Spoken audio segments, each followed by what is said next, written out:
All right, Byron. I'm live on my end. Stream is live. We are live. Back 9 bits, family, friends, fans. We are live, baby. What's up, Darbo? All right. Well, Byron, how'd you enjoy the American Express? How much of it did you get to watch? Everything. I watched all of it. It was I had a week with Tom Hoagie, Darbo. I had him at 600 to 1. I don't bet Tom a lot to win a lot often. For an outright for me, I win $300. That's 10 units. Yeah. I had a Tom Hoagie ticket for $3,000. Like if you just could have won, and a 50 to 1 top 5. So it was the top 5 is what I was sweating the most. Did he get you a top 5? I don't even see. No, he was T6 when I was sitting in the living room.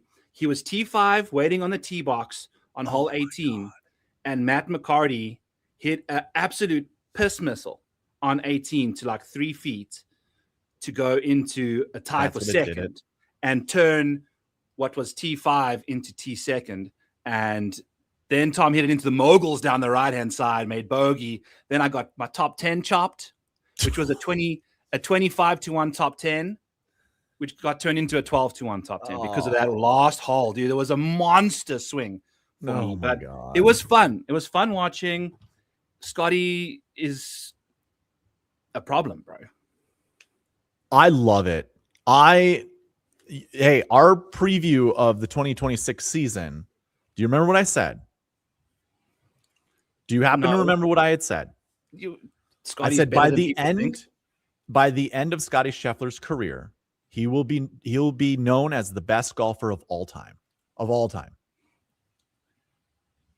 Well, I agree with you. After today, they put him up next to 2 of the greats to get to 20 before 30, 20 wins before 30 years old. And it's Jack Nicklaus and Tiger Woods. What I see from Scottie is it's this buddy that I talked to you about before that he always calls me whenever like Scottie Scheffler plays golf, just to remind me, hey, Scottie Scheffler's good at golf. We were talking and he goes, is it fair to start comparing him to Tiger Woods now? Do you think it's fair? I think with every tournament that goes by, it becomes more and more fair. I think it's absolutely should be spoken about. Yeah. I don't know with what level of like belief or conviction, or expectations, but he's by the end of this year, we could very well know if we are comparing him to Tiger Woods or not. Yeah. By August. I've said this before too. I think by the end of Scottie's career, we aren't going to talk about how he was like Tiger. We're not going to talk about how he was like Jack. Scottie's going to be his own entity. Yeah. And then the next guy that'll come after them will be compared to Jack, Tiger, and Scottie. Mm-hmm. Because Tiger's not like Jack and Jack's not like Tiger. I think Scottie will be his own entity. And I think the comparison might be you see things that Jack did and Tiger did in Scottie. What did Jack do? Because he was a little bit before my time. I don't necessarily know. I haven't watched enough of his stuff to know exactly and I'm not calling you old. No, you're just you're me. I'm just curious about what your Jack Nicklaus history is. What was his biggest strengths? I think what Jack did was, well, first of all, at his time, he was a power guy. Believe it or not. He was a bomber. He looked good in his time, man. He was handsome.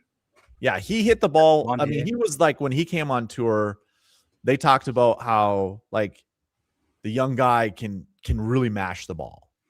But I think the thing that I would attribute to Scottie is the mentality. Even keel, that's what Jack did. He was just even keel, smooth operator. Whereas Tiger's fist pumping and he's just he's intense and he's striking fear into his opponents.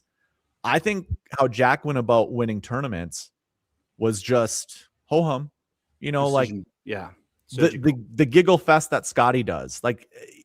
Literally, he's going to be like the giggling assassin. Now, you came up with like a really good nickname before, because I said giggling assassin. And I think you you gave me a different one. I think that was good, but he giggles. He giggles to win, to victory. Oh my God, dude. He's such a goofball. It's crazy. And like I've said it before too, like what's so hard to replicate about Scottie is if you're pretty jacked and have some good coordination on a golf course, you can kind of replicate what Tiger does with a couple like wild shots. Yeah. If you're strong enough, if you whatever, that's like what Tiger got away with out of these like crazy situations. If you want to do what Scottie does, you've got to go play 18 holes of flawless golf. Like it is the best golf on the course as well, but at the same time, it is easily the least bad golf going on every single shot.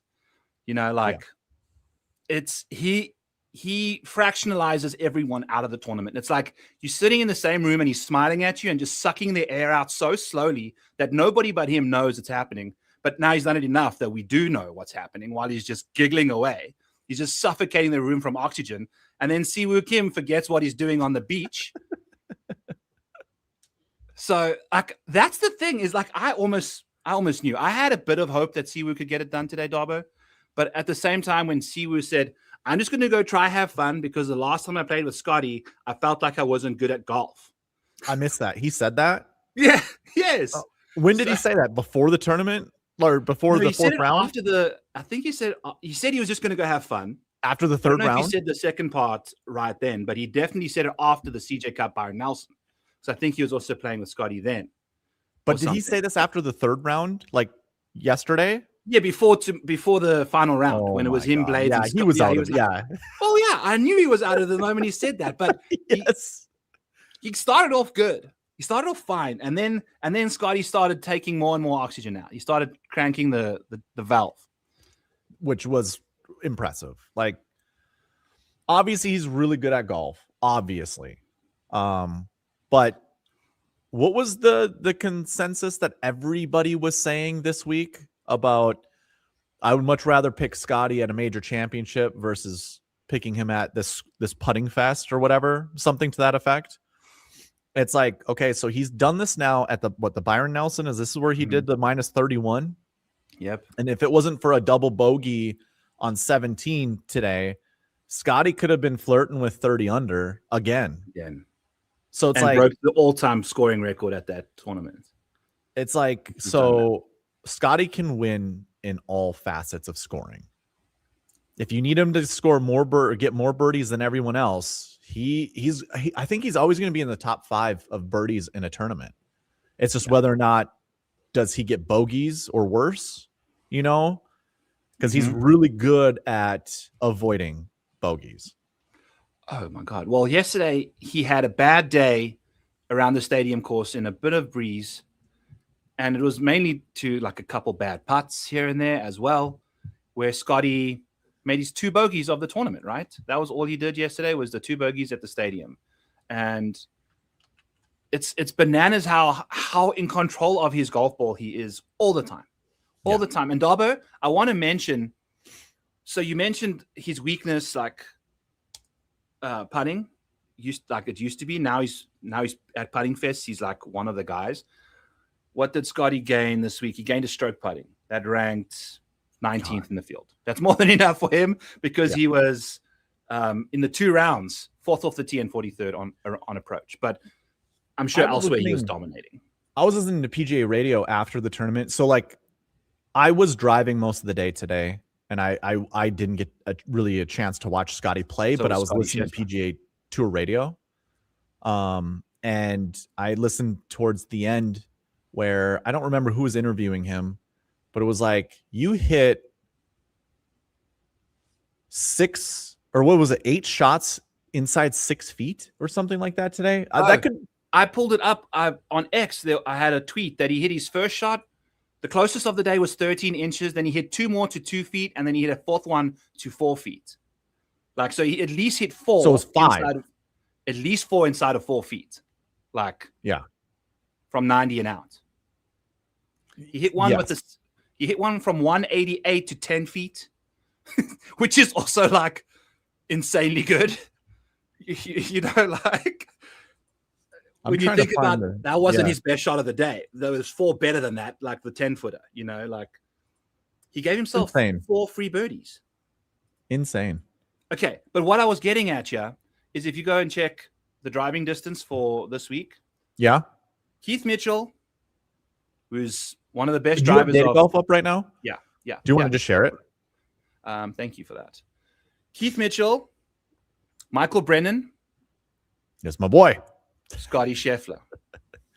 Look at that. Yeah. Scottie Scheffler, if you guys were paying attention, he was just flexing 182 mile per hour ball speed today down the middle of the fairway, friends. That's a problem because he used to be medium to well above average in driving distance and very accurate. He was the 18th most accurate driver of the golf ball while being the 3rd longest in the field. Wow. Now, sometimes they correlate because, you know, if you're hitting fairways, it rolls a little further. But if you are hitting it far, you still got to hit fairways, you know. So he hit one that went 370 there on that par 5, Darbo, where he carried it over the water. He drew it into the wind off the left. Like he's now flexing a ropey draw into the wind, holding it off into the wind with 180 mile per hour ball speed. In round 4? That was today? That was when he played the stadium course the first time. Oh, okay. Which was it's impressive nonetheless. I was going to say in round 4, to do that in round 4 would be really impressive. But no, it's he was 182 today. Yeah. Like so this gets me again. I like talking golf, and I was talking golf earlier today. The reason I like Scottie Scheffler so much, his golf swing is so good. We're not going to see the things that happened to Tiger. Like Tiger he had 3 swing changes, like throughout his entire career, 3 swing changes. We would have already seen a swing change from Scottie if he needed one. He's going to swing this goofy ass swing, you know, for forever. And so like what I was getting at is he's 6'3". Him and we're the same height. And the thing that I've always known my entire life is, because I was just a little skinny runt at 15 years old, being able to hit a 300-yard drive. It's because I've got leverage for being tall. You know, like I don't really have to have all the power in the world. I get to start the club from a further distance up, coming down, you know. Hashtag Christo Lamprecht. Yeah.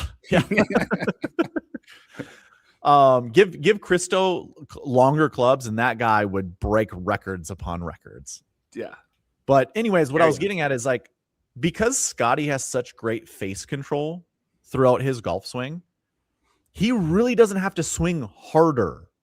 He literally can just bring the club straight to the top, keep everything square and make sure everything is square. And then he just can come through and swing through it, not even adding a little extra. And he's always going to have enough distance, always going to have enough distance.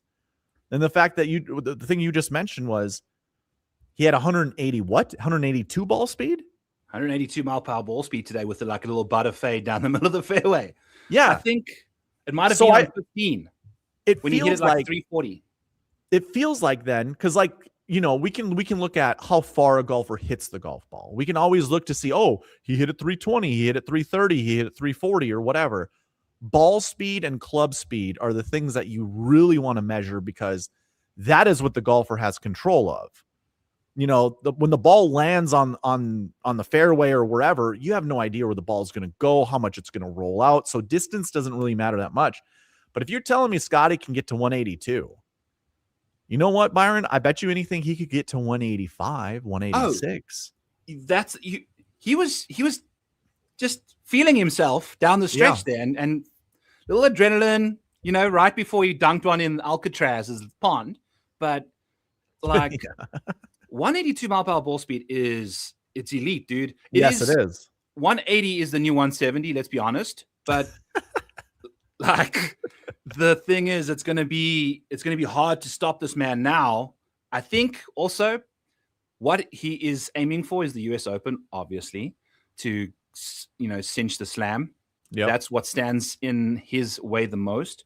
And we spoke about this, I think, on our first show, like how it's one of the hardest for the good golfers that are like racking up US Open majors to win at the US Open, because it's got the biggest variance from prior finishes in majors. You know, like JJ Spahn, Wyndham Clark, all hadn't had a top 20 in a major and won a US Open. Now that's what Scottie Scheffler's got to go and do. And US Opens usually reward some of the longer drivers of the golf ball. So I think he's absolutely, you know, trying to gear himself not to become like a power beast, but it doesn't hurt to have a little extra RPM when you need it. Agreed. Around like an Oakmont or Shinnecock. He'll be, Shinnecock, Do your best not to get distracted by me pulling up stuff on my screen. I'm very distracted by you. Between you and Kenny, there's a lot that one's a nerd and one's like on narcotics. You know, it's like between the two of you. I'm just thinking of things as we're talking, and I was just like, I just wanted to pull up something, and it's not even like I'm just trying to do research on the fly. So I apologize. I really do. I apologize. Just are you researching what site asked us here about what's the shortest time for a career Grand Slam? What is the shortest time for a career Grand Slam? Oh gosh, I wouldn't know. I'm not sure if I can look Grand that up. Slam in golf. See, I was really interested in you talking about U.S. Opens with driving distance, and I just wanted to see outside of Bryson DeChambeau, who are the other guys? I'm gonna pull up my screen here shortly with my Breaking 100 article for the majors. Okay.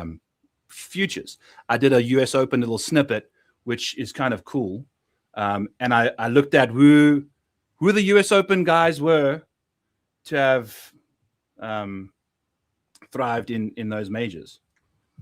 And they all were inside the top 10 in driving distance, like for US Opens. All right, so here we go.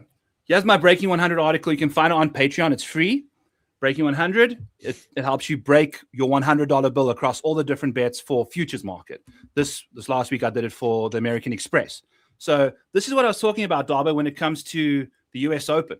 These are the best finishes in a major, you know, prior to winning it or, you know, whatever. Like, as you can see, the Masters is like prodigious.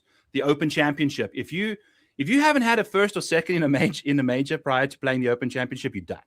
You know, like in the last, 13 years. So, but the US Open is a totally different beast. There's top 3s, top 4s, top 5s. And then we've got like a lot more outside the top 20s. So as is the case, I went and did some stuff. US Open. PGA Championship. Here's US Open Championship. All right. Because of the course setup, we have seen elite driving distance dominate the top of most US Open leaderboards, with driving distance ranks often top 10. 2025, Spawn. Can I zoom in? There we go. 2025, Spawn, 51st in driving distance. Bobby Mack, 42nd, whatever. But they putted really well last US Open at Oakmont. 2024, Bryson and Rory, 1st and 2nd.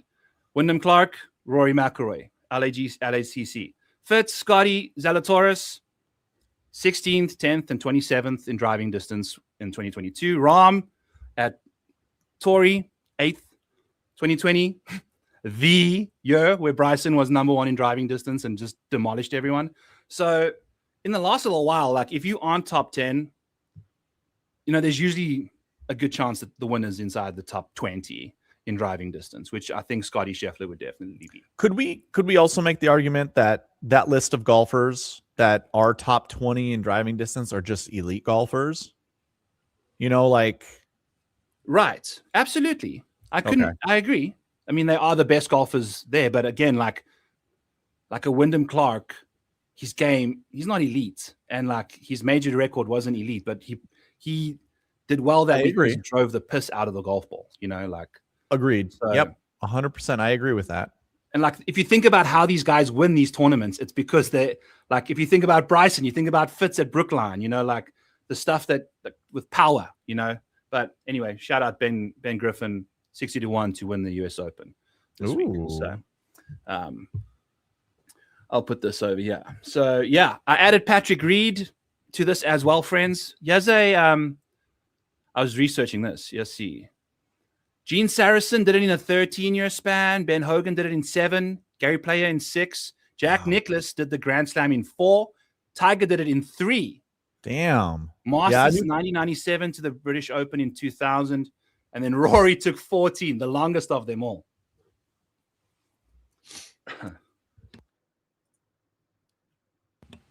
So Scottie, I'm looking up. I'm going to go to 2022. Major. He started in 2022. Okay. So this would be 4 years. 4. It would be a 4-year span. It would be like 3.5, right? And yeah. Oh no, it would be a 4-year span. It'd just be over 4 because obviously the Masters is when he got his first one in 2022. Yeah. And technically it would be longer than Jack's because Jack went US Open British, whereas Scottie went Masters US Open. Yeah. Would have been longer since his first to get there. But also, I don't know. Depends on the timing. Who cares? We're splitting hairs. But that's kind of what's going on over there. Great question. Great question. Yeah, very good question. And this is a great reminder for anyone that's in the live chat. Send questions. Like Byron and I are good at answering questions. We got no issues with that. Are we? Well, I am. I don't know about you. I am good. No, I was just asking you a question to answer it. You know, to show how good you are at answering questions. So anybody else? Blades Brown. See Retail Ripper mentioning, congrats, to Blades Brown. I think he's played his last KFT event, even though he didn't top 10. I'd be shocked if he doesn't just take every sponsor's exemption thrown at him right now, and we would not want him to be playing at their tournament.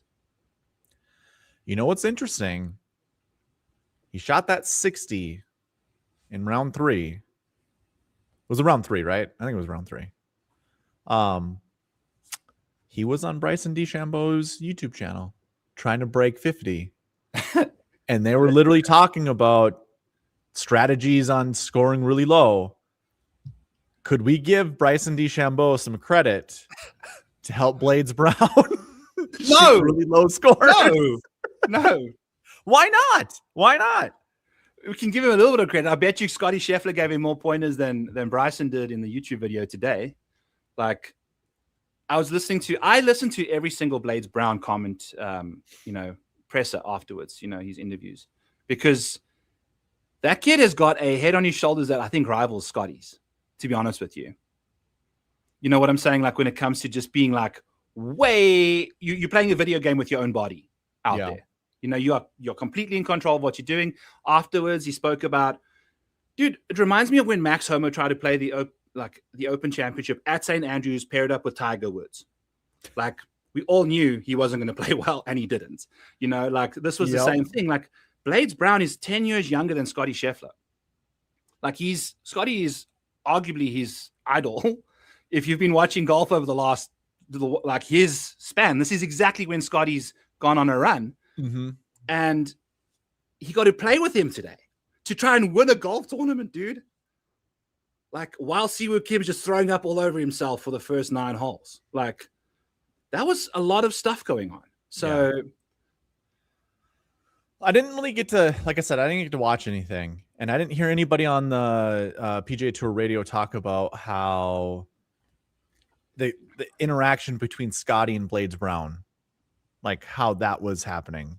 Did Blades Brown ever say like he was talking to Scottie throughout that entire time? And that's what I was trying to get at, is that he mentioned Scottie had multiple conversations with him on the golf course. Okay. Spoke with him on multiple holes. I saw it happening, and just casually, like not like what and I'm sure he told him some seriously important stuff. And I think just playing with Scottie, he said like his wedge trajectory, and even when I played with you, Darbo, I noticed how much lower you hit your wedges than, and I'm sure Blades does too. But maybe he saw some like nuances to what Scottie's doing. I don't think Blades is going to learn anything from your game, not to like make you sound bad or anything, but no. I bet you he's learned a lot already, So I'd probably learn something. I would learn something from Blades Brown's game. Absolutely, dude. Yeah. So he shot 60, and he had a putt that broke the other way as a ball came by the same line prior to that. He got a read, and it went the opposite direction for the putt to break the course. He didn't he putted where he wanted to. Yeah. Yeah, he broke talked the other way. about how he read it wrong. It's not that he hit it Yeah. wrong, he read it wrong. Right. But we saw what the ball did, which, Yep. you know, like, you can hit the same putt 10 times and it will go in exactly the same putt. It won't go in all 10 times. There's a follow. Someone, I don't remember the name, but someone showed it to me one time that a guy will go and just roll on a stimp meter a golf ball 3 different times to just show you that the ball will go 3 different ways. Like it never actually goes the same way. Yeah. So, you know, if you've ever been in a scramble before and like you're reading the first guy's putt, you could hit the absolute perfect adjustment putt and hit it absolutely where you're supposed to. Yeah. And that ball won't react the way that it's intended to. So when your third player goes up and hits it and it's just completely mind fucked, it's okay. Just keep hitting the same putt over and over again. Maybe one of them will go in. Yeah. Mulligans. Buy those mulligans before you go. Don't adjust too much. Don't adjust too much. No. This is advice for myself that I'm going to take. This for you? Yeah. I have to remember these things because like I get it on these teams that we're all just used to being in contention and wanting to win all the time, that we really do get mind fucked when it comes to putting. It is the most frustrating thing to have 4 good putters and no one touched the hole. It's like, what? Yeah. What? You know? Putting it's also so streaky. Like if you have your confidence, you're rocking and rolling. And I think that's like what we saw with Siwoo. It's like when you're playing with Scottie, you're a little bit more nervous, and then putting is binary, you know? So we're 2 for 2 on saying that on this show. Maybe we can try a record. I might have a deja vu moment of trying to do this now. But well, everyone that's in the chat, we're trying to think of a cool name to call this podcast. Maybe it should just be the binary back 9 or something. Should have the binary in there somewhere. A binary sweet spot. Oh, ooh. Okay. Ooh. We'll figure it out. Or the binary spot. Yeah. Binary spot.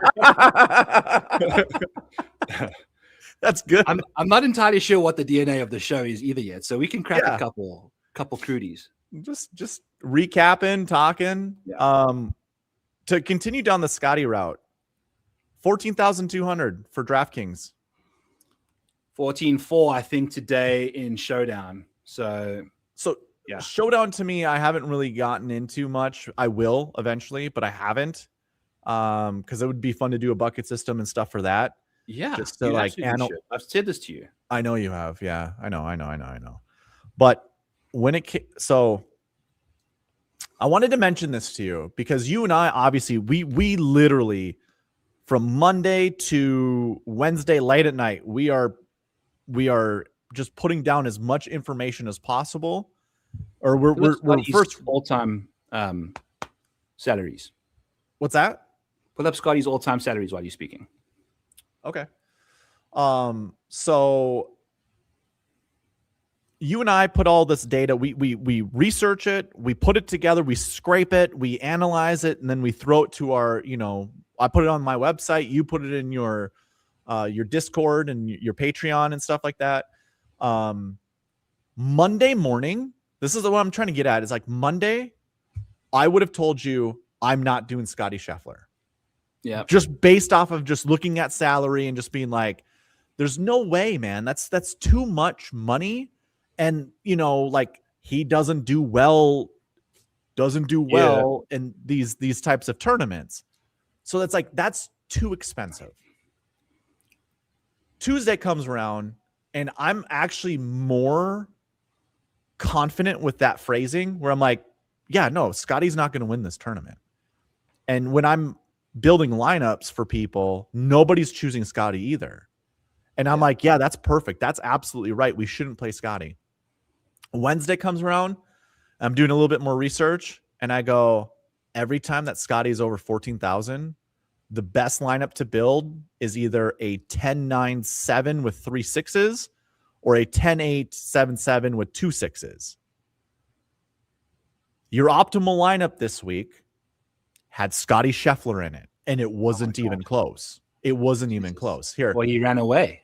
Let's see if I have something that I can show you. Because I kind of did it off.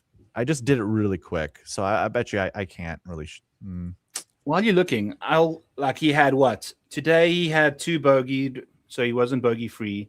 Neither of the stadium rounds were bogey free. Both the first 2 were bogey free. Shot 60 in the 60s all 4 times.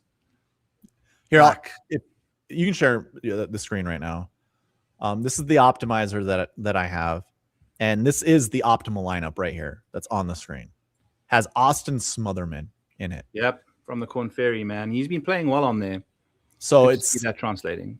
It's Scottie at 14-2, Jason Day at 81, Ryan Gerard at 76, Matthew McCarty at 72, Andrew Putnam at 63, Smotherman at 62. So I was mentioning it's too early to figure out anything on a Monday. And when we talk about stuff on Mondays, I get it. We're just getting out information and stuff like that. That's kind of the whole primary thing. Tuesday comes around, and I'm going to also make the argument it is too early to, like, I don't think any of us we've done enough research to figure out what are the best lineups or what are the best builds that we could possibly do. I understand Scottie Scheffler is that's a polarizing salary. When you compare him to the next salary, what was it, like 10,400 or something like that? Yeah. It was Ben. Was it Ben at 10.5? Oh, 10.5. Yeah. So it's like there's almost a $4,000 gap, and it's like, how do you put Scottie Scheffler lineups together? Here's what happens on Wednesdays. I do a live stream for members only. What I talked about was, if you're doing a Scottie lineup, and then also here at the American Express, do you know how many $6,300 golfers and lower? Like, if I look and analyze every optimal lineup or every GPP winning lineup or every sweet spot optimal for the American Express, it literally had 1 or 2 guys that were like $6,300. Tom Hoagie. What was Tom Hoagie? Tom Hoagie was here's the optimal 65. I'm gonna run this 3 times, Byron. Here's the optimal. Actually, let me do something really quick. Let me change this to 40,000 so people understand that nothing is going to be better than the lineup you see on the screen. So the next one is the second best optimal. This is what I'll call the sweet spot optimal. Yeah. Your boy Tom Hoagie is right there. This is 3 points less. 3 points less than the optimal lineup. Matt McCarty, Ryan Gerard, dude. It's the same 5 golfers. You're just replacing Smotherman with Hoagie. Yeah. So Hoagie scored 3 less points. That's it. Than Smotherman. If I run another one, so we'll see the next optimal lineup from here. It's 802 with Blades Brown in it. It's another $6,300 golfer.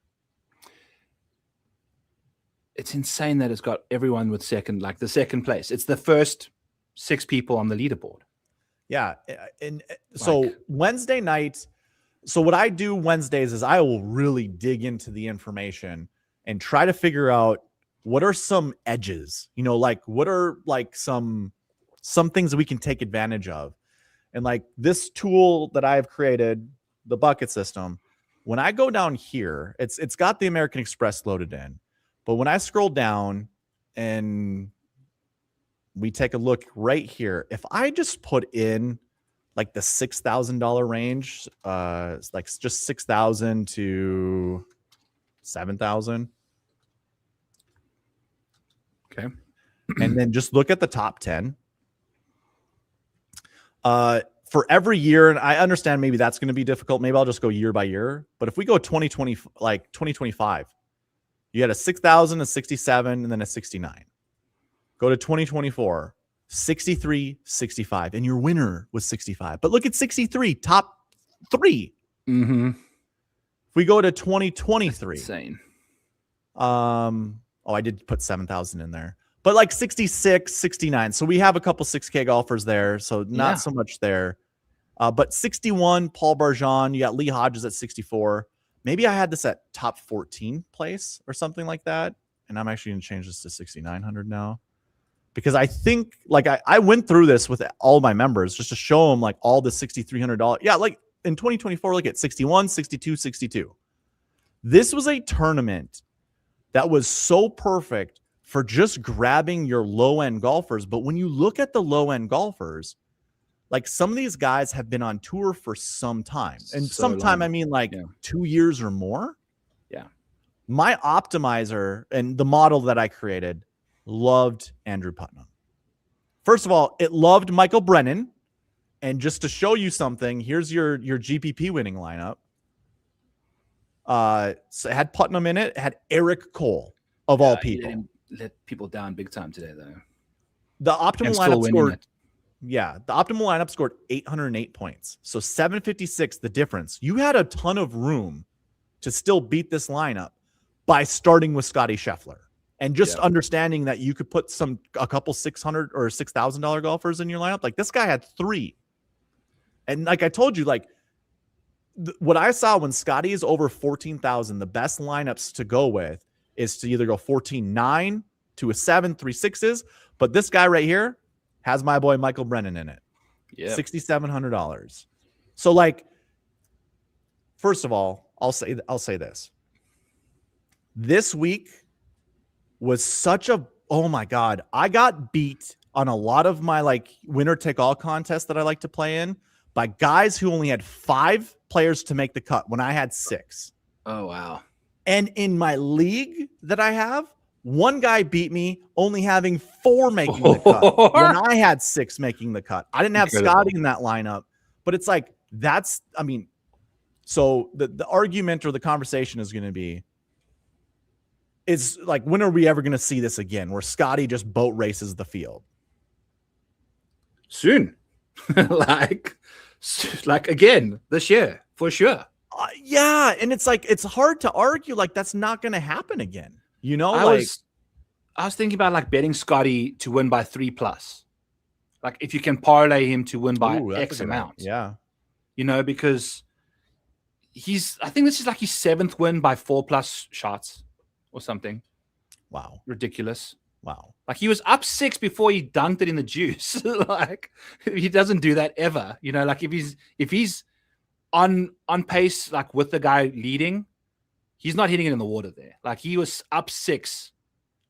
Siwoo Kim just made him laugh on the previous hole, and he hit his ball in the water. The giggle assassin, the giggle goblin came in and he got him. So you asked me to Scottie's salaries over the year. Basically, just to do this, I'm gonna go ahead and put the highest golfer. I did this during my Tuesday stream when I was live. I just went like, what was it, 14-6 or something like that. FanDuel's pricing is so soft as well. FanDuel? Yeah. Yeah. You know, that's where you go play Scottie. Yeah. So here are all the lineups where 14,000 or 13.6 and above were like the lineups that I record, the GPP winner, the optimal, and the sweet spot optimal. So like if I go to the 2025 US Open, and it's the because we're just finally getting into $14,000 salaries for regular events and not tour championships where there's a starting score. Mm-hmm.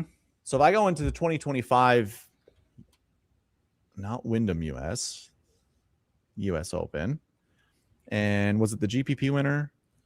Yeah. So when we look at this type of salary structure, here it is: 14, 8, 7, 3 6s. Yeah, you got to go. I mean, that's what you have to do with Scottie. And this is the thing is like, this is so brand new to people that people don't know what to do, because a lot of your winning lineups that you've ever seen, you're just like, well, nobody $14,000 is going to, you can't do that because you need multiple, you need a 10, a 9, and 8, or you need 2 9s and 2 8s or whatever. Like you can't put that together with a $14,000 golfer. Well, when Scottie boat races everybody by 20 points, I think that's what he won by, was 20 points. Like for DK's, like DK pricing, or DK points, he scored 20 more points than anyone else. Before the finishing position skewed it. Oh, yeah. Well, that would be, you're right. It still would be the same. Because he gets 30 from finishing, and then the second place guys will get 20, right? So you just minus 10 from that. So he outscored everyone by 10 points, just raw DK scoring by 10 points. And then you got the finishing position, that extra 10 on top of the second place guys. Yeah. So it's like, okay, Is this likely to happen again? You said yes. I think yes as well. But maybe he doesn't win. He doesn't outscore everybody by 20 points. Maybe he outscores everybody by 5 points. I bet you still a lineup with Scottie in it takes down a GPP. Well, yeah. Because now we're getting closer to like allowing other. I wish I had my update sheet up. I don't think I do. What are his like? Can you just pull up like a list of Scottie Scheffler's like all-time salaries and just filter by the most? Oh yeah, I can do it right from here. Anybody that has this, you can do it from here. Tournament stats. We just go ahead and put in Scottie right here. Scottie Scheffler, and it'll just it's not sorted by salary. It's sorted by the last times he's played. But here are all of his salaries from top to bottom. 14-9 at the Euro last year. Procore 14-4, US Open 14-4. And was the US Open a 5K range? I believe so. Because that's also something that we're not getting with him right now in the 14K range. Let me do this really quick. We'll just remove everything and go 2025 US Open again. Open. Yeah. And now we'll just have all the salaries and we can go top to bottom. We did have a 5K range. Yeah. So that's something that you got to take in mind. So this leads me into my next question for you, Darbo. Yeah. Is, are we looking to change our contest strategy? So for instance, this year I've kind of tried to go the Kenny route and just really focus, mainly because I wasn't really super focused on DFS last year.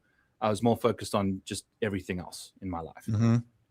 So I thought, okay, just zone it down to where you just have to really make a decision on like 5 lineups every single week. You can like hand pick that, whatever. Yep. But I'm thinking with such limited lineups, it's hard to find the Scottie lineup. You know what I'm saying? Like if you're only building 4, what are the likelihood that you find the 3 6K guys in those 4 lineups? Whereas if you go and you multi-enter at 150 and you figure out that situation, you just lock Scottie in. Do you think it's a better way to use Scottie that way? It's gonna take a different perspective. Like you have to have a different mental perspective.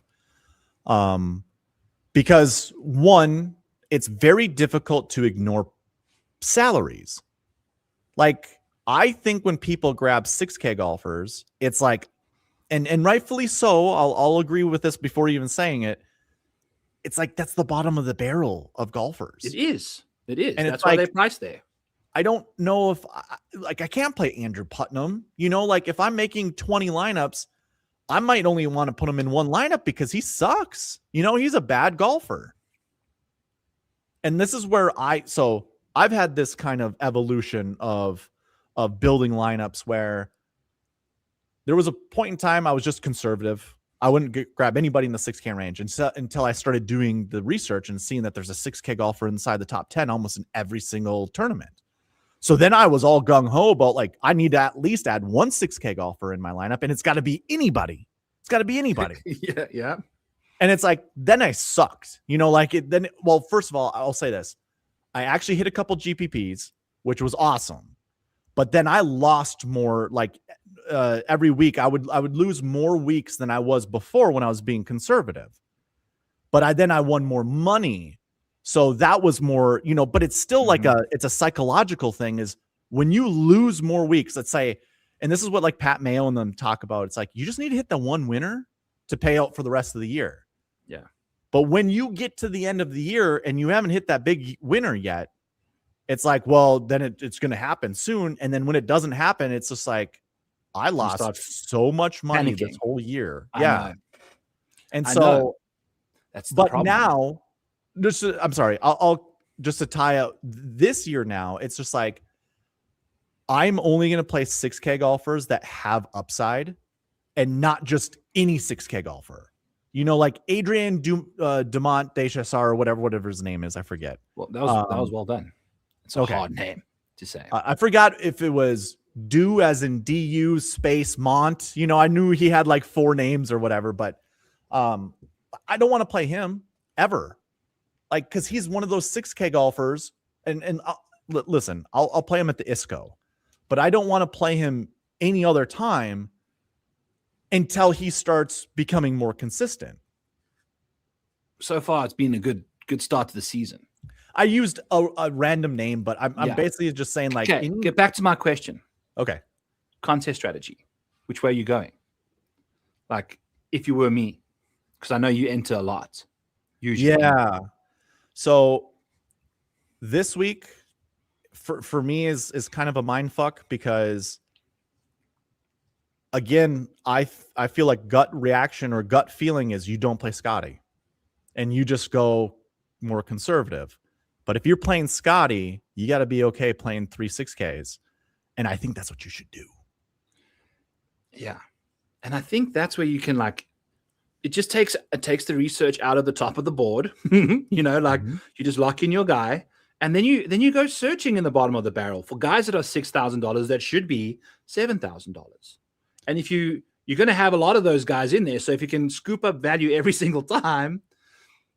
So, you know, as I've been paying attention a lot to salaries, the only thing that's really changing is Scottie is going north and north and north and north of his last everybody price. Else. Then the next, you know, I think someone in your chat, I think, said 15K. or maybe it was my chat, said Scottie continues to break DFS. Or no, someone you mentioned, like, it was in your Discord. I'm sorry, it was in your Discord. And that too, that ain't gonna happen. That won't happen. You don't think you want to know why? 15,000. Why? Scottie's sweet spot salary is 14.4 to 14.6. I don't think he'll ever go higher than 14.6, because I think the people at DraftKings are very smart when it comes to, they want to make this game that we're playing as competitive as possible. So they're not going to nerf him into existence, like, because like this was a tremendous tournament played by Scottie Scheffler. He was going to win by 6 strokes. Instead, he won by 4. This is out of the world, like, whatever. What happens when he, you know, scores 20 less points? Now there's actually a conversation, because it was like, here, I'm going to pull up my update file, because that's where I have it. I have all the scores that are there. I didn't have it loaded. I just can't believe how easy he's making winning look right now. Like, even Chris Goddard last week made it look pretty easy. But if you take a look at, like, Davis Riley, who tried to win last week, did not make it look easy. Siwoo Kim did not make it look easy today. Right. Blades Brown did not make it look easy. Everyone, Jason Day finished second from T18 at one point on, like, I saw a snitch of him there, you know, like, anyway. All right, what's going on here? I'm just showing you. He this is how many points he scored on DraftKings. 20 more points than the next guy. I just wanted to prove this. Yeah. If he scores 5 more points than Andrew Putnam, then you bring in a lineup of 6 of these golfers together. Siwoo was $9,000. Russell Henley was $9,400.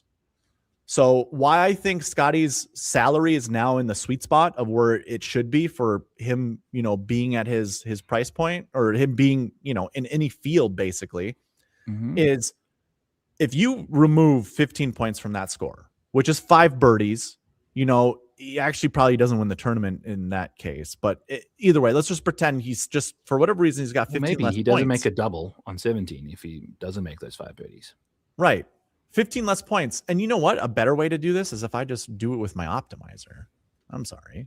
This would be easier to do. So if we just say no Scottie Scheffler. Yeah. Remember, 808.5 was was the optimal lineup. But if we do this, we'll see a lineup that, yeah, I know. It's because I have my update file open. So maybe 47.8 is pretty difficult to get to. Let me change this to 49.5. And try this again. Yeah, it'll take a little bit of time. I'm sorry, Byron. I know you. It's okay. I'm amped up, man. I've enjoyed the show so far, Darbo. It was interesting doing a new show, and this is way more relaxed than any other show that I do, which is exciting. I like it for a Sunday night, you know, like, just hanging out. So I agree. This lineup doesn't beat the GPP winner. 746.5. But if you take 15 points off of Scottie and we look at the optimal lineup, I already put this way over here. My apologies. But the optimal lineup scored what, 756 or something like that? I know. I've been waiting for the Tory lines to drop. I almost thought that Tory had been renamed the Babco Energies Bahrain Championship and try to click it thinking that was the new tournament name, but it's obviously not. So sad times there. Yeah. So yeah, 756. This is the GPP winner, scored 756 points. If you take 15 points away from that, that's 741. And now this lineup right here is better than the Scottie Scheffler lineup. So like I understand Scottie was as good, or we need to keep pricing him up, but we don't need to price him up any higher than 14.2, 14.4. This is a perfect price range for him. Perfect. Because if he just doesn't, if 3 less birdies, there's this conversation like this is a lineup that could have beat that Scottie Scheffler lineup with Scottie Scheffler winning. It's just like, you got to remember, Scottie played such good golf this week that it's like, you can't punish that. You can't punish that by giving him a $15,000 price tag. No, I know. So do you think we see the next, but also this field is so much weaker than what, well, not necessarily super weak, but signature events, it's easier for him to see, and majors, a little bit easier as well. But the other point I'll make with that too is the scoring for this. Like, this is obviously a putting contest, right? When the scores get tougher, that DK scoring will shrink. So if you're going to price Scottie that much more, then there's really no reason to play him, even if he wins an event, because he's going to score 90 points. Dollar per point. Yeah. Then second place is going to score like 75. It's like, well, and then everybody's going to be like smushed. Then that's when you just don't play Scottie then. Yeah, I'm with you. That was a great answer, but you still never answered my question. Ask it again for me. Would you constantly play Scottie? Like, if you plan on playing Scottie, would you play him in a small contest, or would you adopt a mass entry approach? You're not going to like my answer. This is my final answer for you. It depends on the tournament. That's fair, because I don't have to ask you more questions about that, because you just gave me all the reasons why you don't want to play him in a major at Oakmont when he's that expensive. But he was in the GPP winning lineup. God damn it. Let's move on. Yes. Let's move on. Anybody else we want to chat about? I mean, Ryan, let's give Ryan Gerard some airtime here, man. This is now a third consecutive top 2. Second in Mauritius. Yeah. Second at the Sony. Second this week at the AMEX. And he came from shot -7. Jason Day shot -8. Will Zalatoris shot -8. I'm excited to see that. I wonder if I should. What is Will Zalatoris' major situation? Because Darbo, let's chat about this for a little bit while we still best ball for majors. What? Yes. What? You're gonna have to keep reminding me of this. No, you're gonna have to keep reminding me of it, because I have so many things going on. I always forget about doing stuff for majors. So take it away, man. Oh, is there anything else you wanted to show and click and what? You got it. We shift some gears, buddy. Screen's yours. So, best ball in majors. I'll actually pull up my Dog Dominate in the meantime as well. It's going to be 1 of 6 advancing through the first round, 1 of 5 through round 1, 1 of 5 through round 3. Sorry, 1 of 6, 1 of 5, 1 of 5 through the first 3 rounds of the contest, the first 3 legs, and then you go into a pool of 200 people. So you're going up against 1 of 6 people in round 1. 5 in the next. Once the winner of that one goes into the next pool, they go up against 4 people more, a pool of 5, you go through. So it's going to be up to the Open Championship, I think, that whoever plays the best there is obviously going to That's the final, is the Open Championship. You know, it's Okay. only Yep. four. It's only four. It's like the Masters. Whoever plays well, like your guys get through. One of six gets through to go to the PGA Championship. Then you got to see, okay, who's going to get me through the PGA Championship in that lineup? Who's going to get me through the US Open? Who's going to get me through the Open? You know, so you got to build smart, because you need some guys at the Open for sure, because making it to the dance is fine, but in a 200-person dance, you need some squeaky tackies, some squeaky sneakers. You know, this is you've piqued my research juices. Like, I really want to see how often we see a lot of the same guys inside the top 10, top 20 in majors. Like, yeah, because like that's kind of the research that I want to do, just to like try to forecast, you know, who's going to do well in the Masters, and then, you know, kind of parlay that into the US Open, the PGA Championship, stuff like that. Okay, here we go. Let's do it. Here's the ADP for Underdog right now as of like a couple days ago. Don't sue me if it's changed since. It's roughly. This is my new, it's like my waterfall major strokes gained. So what I've done is I've taken the strokes gained for 2025 and applied. So when I come to grading out major rankings, Darbo, I just use strokes gained total and strokes gained approach and stuff like that from majors. Because with how the tours have fractured, we don't have the same courses to compare guys on. We don't have the same data. And the only data we have that is the same and fair and balanced is the tournaments that they've played in together, which is the majors. And on top of that, when it comes to majors, I do think there's a mental aspect to major golf that guys just click it into gear. You know, like, agreed. Some guys just know how to play major golf. Shout out Justin Rose. He's either, I think in his last, is it 16 majors or the last 8 majors? He's got 4 top 16s and 4 miscuts. Wow. You know, like that's the kind of thing that I'm saying is like Xander Schauffele. He had the first top 20 he missed in a major was the PGA Championship. And I think he finished T23. He hooked it into the water on 16. Like, there's guys that lock in, right? Yeah. Will Zalatoris, when he shows up, Brooks Koepka, you know? So that's the thing, is like guys show up at majors and some guys do not show up at majors. So I've taken the strokes gained for each tournament, all 4 majors, and for all of the majors, and I've kind of gone and watered it down. So in 2025, you get every single percentage point. 2024, you're only getting 90% of that. By the time you get into 2018, a win in 2018 is only worth, you're going to need 3 wins in 2018 in order to be like a win from last year. Weighting wise. You know what I'm saying? Because I use weighting, Darbo. I've got like all these new tools that I've,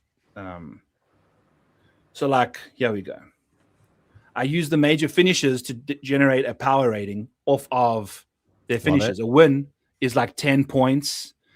Second is like 5, whatever, you know, like, so you get all those points and then you get your major rating for me just based off finishes. And that is like predominantly how I use my rankings for these majors, dude. So I like that.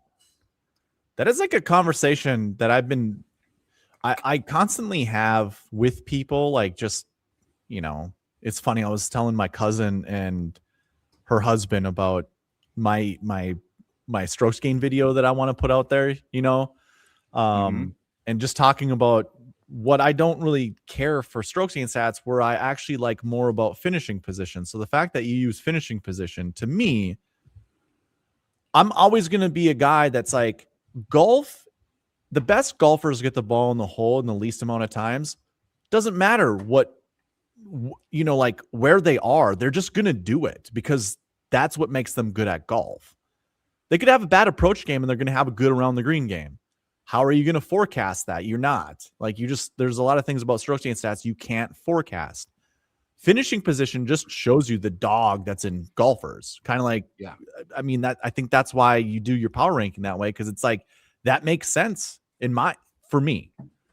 And strokes gained total is good too, by the way. I like strokes gained total because that's a direct correlation of finishing position. It is, but it can. The thing is though, also like even finishing positions, averages. You know, like do I care if someone's going to be finishing 52nd or like dead last? That's where strokes gained really gets messed up. Is like if someone plays really badly, like really badly, it can mess up their go forward stuff. You know, like that water ball Scottie had is a big deal. He doesn't hit that often. Or it's going to mess up some of his stats. Or the 9 that Nico Echeverria got. Yeah, exactly. Good luck. Good luck for the next like five tournaments he plays in to ever like he's never going to model high for people because of that stupid 9 that he got on that hole. Yeah. Well, especially if you're using key proximity buckets, and it's probably going to be from what?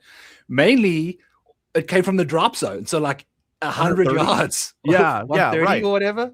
Yeah. So tough scenes. Okay. But you mentioned, okay, who's constantly finishing inside the top 10 in majors? Let's see. Okay. Best finishes in the major of the last little, oh God, there's a bunch of zeros. Let's just get some zeros. Get rid of them. Get rid of zeros. Get out of here. So this is kind of cool. Look at this, cool. Look at how this that looks cool, man. Based off of my rankings, obviously, you know. Love it. So that shows the waterfall effect perfectly for you there. These are all guys with the win on the PGA Tour, I mean, in majors. What sticks out to you, Darbo? Outside of Scottie?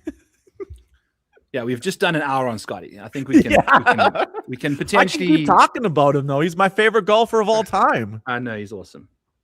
Something that sticks out. I might not be seeing it. Like I don't have the answer. I'm asking you like. Okay. I thought it was a trick question. I mean, look at the Xander. Look at the Xander run here, dude. Since the 2022 PGA Championship, he missed the cut at the Masters. Top 20s all the way, basically, and I mean, he continues to just do that. It's like crazy. So we're talking major best ball, right? Best ball majors. Yeah, let's talk majors, major best ball. So we want to. What do we want to do? Do we want to rank these ourselves, or do we want to project what we think underdog ranking is going to be? Well, I know what the underdog ranking is. We've already got that all the way. Yeah. So we've got the. ADP. Oh, you do? Yes, the ADP right here. Yeah. So this is. I'm sorry. I have not looked at underdog since I did. Well, look at the screen in front of you, Darbo. I see the screen in front of me, buddy. Okay. Scottie, Rory, no arguments there. No. Tommy Fleetwood, I've got a minor argument with, I would say. Okay. Xander's better at majors than Tommy. I concur. Let's take a look here, because if you take a look at let's go Masters to get you through the first tournament of the year, you know, the first tournament of this contest. This is what you've got to get through. The more teams you can get through of your 150 into the second round, into the PGA Championship, then you just let it fall from there. But the Masters has the stickiest tier of course history ever. So like if you're finding guys that have done well at the Masters, you are doing fantastic. So let's just filter by best finishes at the Masters. Here's Xander with its second place finish, multitude of other people with seconds, and here's Tommy Fleetwood with only, look at this. Like, are you sure you want this to be your third click in a PGA best ball when you know the Masters is the first tournament coming up? He's been playing good golf for a long time. And I understand he's playing probably the best golf of his career right now. So there's a lot of speculation and projection here.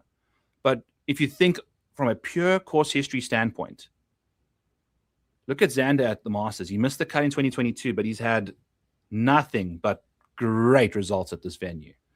Yeah. To me, he's an absolute smash pick at the 3 spot there. I agree, dude. Could you make the argument to pick him number 2? Over Rory? Yes. Yes. I actually would. I would. It depends. It depends how you build the rest of your lineup from there then. Because Rory's going to give you probably a bit more like juice. Obviously, he wins and finishes second in these things like once a year. Basically, I mean, compared to Xander, no top twos last year for Xander. Rory had the second place finish. But again, Xander was... That 28th place finish is what I just feel like is his floor. That's the floor for him in a major, dude. Yeah. And that's the worst that he's had since 2022, where he missed the cut at the Masters. Yeah. And he was still coming back. He was still rusty there. Like, the Masters was a fantastic result. Because, I mean, when did he start his first tournament? Like, Xander hasn't played golf in... Well, his first win was the Greenbrier, I think, in 2019. No, I'm saying like after the rib injury. Oh, I see. It was very recent, like... Was it Valspar? Or... Yeah, it was probably the Valspar. Yeah. Which goes into what? Valspar, then it goes Houston, Valero, Masters. So he'd only played three times before the Masters, finishes eighth after... in a major, dude, after having played 3 times prior to that. Like, incredible. And it just goes to show the course history there, because then he finished 28th at the PGA Championship. Right. So, I mean, to me, Xander is an obvious 3 and a potential 2, because Rory at the Masters is hit or miss, man. And as a returning champ, I think the returning champ, apart now from Scottie, has never finished inside the top 5. In the next, like, if you are the host of the Masters the next year with the green jacket, it's very difficult. I think only, it's in my article, Tiger and 1 or 2 other people have done it, I think, only ever. Maybe Nick Faldo.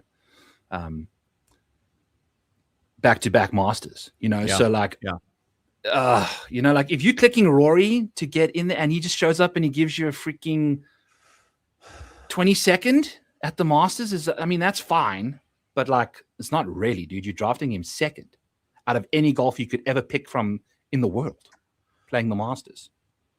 Is there the potential we could be overthinking drafting? Your pod that you play in is 6 people, or how does... Correct. It's 6 people, and you're drafting 12 golfers to fill 6 spots of scoring for each major.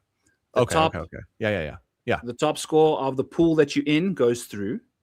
And why I mention like this in particular, and the spot in the beginning is very important, because you are only going to be getting 16% Scottie Scheffler on average. Everyone's going to be taking him first. There's no way you're getting Scottie Scheffler second. So like, when you are in the first pick, you take Scottie Scheffler, you're probably going to be getting out of that pool. Yeah, absolutely. 100%. I mean, how do you get out of a pool that has Scottie Scheffler in? Probably with the Rory. How do you provide yourself with, like... I get what you know what? I'm fully understanding what you're saying about the Masters and it being sticky, the stickiest course history. If you're not playing Scottie, do you just automatically pick the next best guy at the Masters? Which you don't think is going to be Rory, right? Because we think the back-to-back is going to be challenging for Rory. These are the top 10 golfers in waterfall strokes gained at the Masters. Ludwig. Oof. And I love this. But my biggest issue is this 0 at the PGA Championship is not because he hasn't played there. It's because he sucks ass, okay, at the PGA Championship. But that's okay. Then you build the other way. We can, whatever. Let's just go. Yeah. Okay. Masters rankings, strokes gained. Scottie Scheffler, Ludwig, Matt McCarty, obviously only had played 1. John Rahm, Colin Morikawa, Patrick Reed, Davis Riley, Xander Schauffele, Hideki Matsuyama. How far back does your data go? 2018? 2018 is only counting for 30% of the, like, it's averaging it. Lovely. But it's only okay, so if you're getting 1 stroke gained in 2018, you're only getting 0.3 strokes to your average. Okay. I like how you did that, because like Patrick Reed being that high, I would have told you like, dude, you got to get rid of some of that old data. But you are weighting it so much less than recent data. Yeah. So like I don't have an issue with it. I was gonna say like, yeah, I didn't like it. Like, how can Patrick Reed be up there that high? Well, let's take a look at what Patrick Reed's done at the Masters. 3rd last year. He had an albatross down the stretch. He 3-putted from 8 feet, I think, for eagle on 13, because I had a ticket on him, and I have a 90-1 ticket on Patrick Reed for the Masters. because it's so course history sticky. I mean, look at this. It's 10th, 8th, 35th, Yeah, 4th, that 12th, makes sense. 3rd. Yeah, Like, yeah. this is an absurd stretch of golf here, and that's after winning it in 2018. Right. So, like, you are going to get an absolute. So, like, if you're taking someone that's in the first round, like a Rory, having a Patrick Reed in a Rory lineup is nice, you know, because he's probably going to give you that safety that Rory isn't giving you there. But Rory can help you maybe outscore Scottie Scheffler. But again, at the Masters, it's unlikely, you know. So who is the next person to potentially beat Scottie Scheffler at the Masters? I think it's Ludwig, dude. It's the one tournament on the major scale that I think he's absurdly he's gonna win multiple of these tournaments. Do we think that could all be beginner's luck to some extent? Like, he only has played 2 Masters, and obviously that first year, he was at second. Is that what it was? Was he second that first year he played? And then it's 7th on. So 7th is also impressive, but I would say, well, that's after he won Genesis, right? Ludwig in 2025. He won the Genesis in 2025, right? Yep, he did. At Torrey, right? Yeah. At Torrey. Yeah. Mm-hmm. So, man, is he one of those that we just have to keep track of when it comes to, like, I think he's given us enough early to kind of go with it. Like, and this T7, he had a putt on 17. That's right. Yeah. Yeah. On 17, he had a putt to tie the lead. That's right. Of the Masters that Rory won. And he 3-putted that hole, and then he made a 7, I think, on 18. So, like, that was how close he was to finishing first at this event, and also now then finishing 7th, you know? So I think if you're looking for someone, like, tell me who, if they square it up against goddamn Scottie Scheffler on a Sunday at the Masters. Who has the best chance to win? Yeah. Jon Rahm. Current Jon Rahm. No. Just Jon Rahm in general. I agree. Jon Rahm from, like, before pre-live Jon Rahm? Yes. But I think you'd have to be chasing Scottie. And I don't even know how to make the argument for Jon Rahm. I'm trying to in my head right now, and I don't know how I can do that because I'm definitely right there with you when it comes to, like, him going to live has absolutely crushed, like, his ability to play good golf. Absolutely crushed it. Yeah. That was such a stupid move, and he had the ability to come back. You know, the PGA, they were really, you know, that whole thing with Brooks. It's like, I think Rahm should have. Yeah. Should have. Dude, I mean, look at his major track record since going to live. He won the Masters. Who's that? That's Colin Morikawa. Where's Jon Rahm? Yeah. Wins the Masters. Then he goes to live, like, here, right? 2024. 2024 is when Jon Rahm went to live, right? Yes. Yep. Yes. Okay. Sorry. Good. Yeah. And since then, like, we haven't had a top 5 in a major yet. It's not good. Yeah, I didn't. And look at this Masters track record, yeah. Like, it used to be so pedigreed. And even, like, if you just do this, it looks good. So, okay, hold on. But then going you see, back, like, these two, and it's like, not good. Was it last year's U.S. Open, or was it? Oh my gosh, it was one of the U.S. Opens, I think. Rahm, or no, maybe it was a PGA. Yeah, it was the PGA Championship. The last year's PGA Championship. Rahm was about to miss the cut. Yes, he started off it was real the Masters slow as well. Okay, I forget the Masters, but oh yeah, you're right. Yeah. Because I yes, some of my DFS made it on the lineups, number. Yeah, some of my DFS lineups really required Rahm to make the cut for me to make any kind of money because I went heavy on Rahm because I had a good feeling like everybody else did about him. Mm-hmm. Yeah, he got off to some slow starts. I don't remember what he did at the US Open, like his start, but that PGA Championship. Yeah.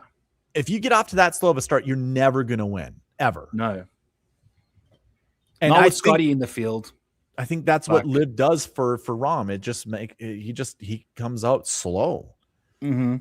I'm going to say, okay. On Sundays, he's just hadn't had it either. Like he like collapses. Yeah. He throws a couple hard punches and then it just like literally the PGA Championship. If you think about him trying to chase, that's what he did to Louis. All of his like, he ran away from Brooks a little bit at the Masters, but the US Open, he chased Louis down. He posted the number before Louis got to the scoreboard. I think he made those 2 clutch putts, 17 and 18. That's right. Yeah. To win, like before Louis even hit it in the bushes. Like Rahm must have thought he wasn't even going to win the tournament, so like he was just putting for a second place. Yeah. When he's in the moment at the Olympics, he completely melted down. Then at the USPGA, like the PGA Championship, he was chasing down Scottie, but I think he was redlining for like the first 12 holes for sure. Right? Don't you think? And then it like he just ran out of juice, overheated, or just took the corner too fast, and then it fell apart. Yeah. But it's interesting that the closer to the lead he got, then it fell apart. Like thoughts. You make a good point. The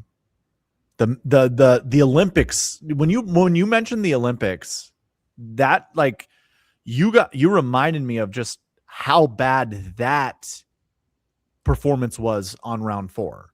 That was awful. Was it like a 7-stroke swing or something like that? It was something large like that, wasn't it? I don't know what it was, dude. And it was particularly just the back 9. Because I think he got himself into contention on the front 9. And then he got himself in the lead. Yes, he was in the lead. Yes, he was. Yeah. I don't know what to think about Rahm. But to segue from one live golfer to another, I think Bryson can take down Scottie. I think so too. Jesus. I just bought this weekend too.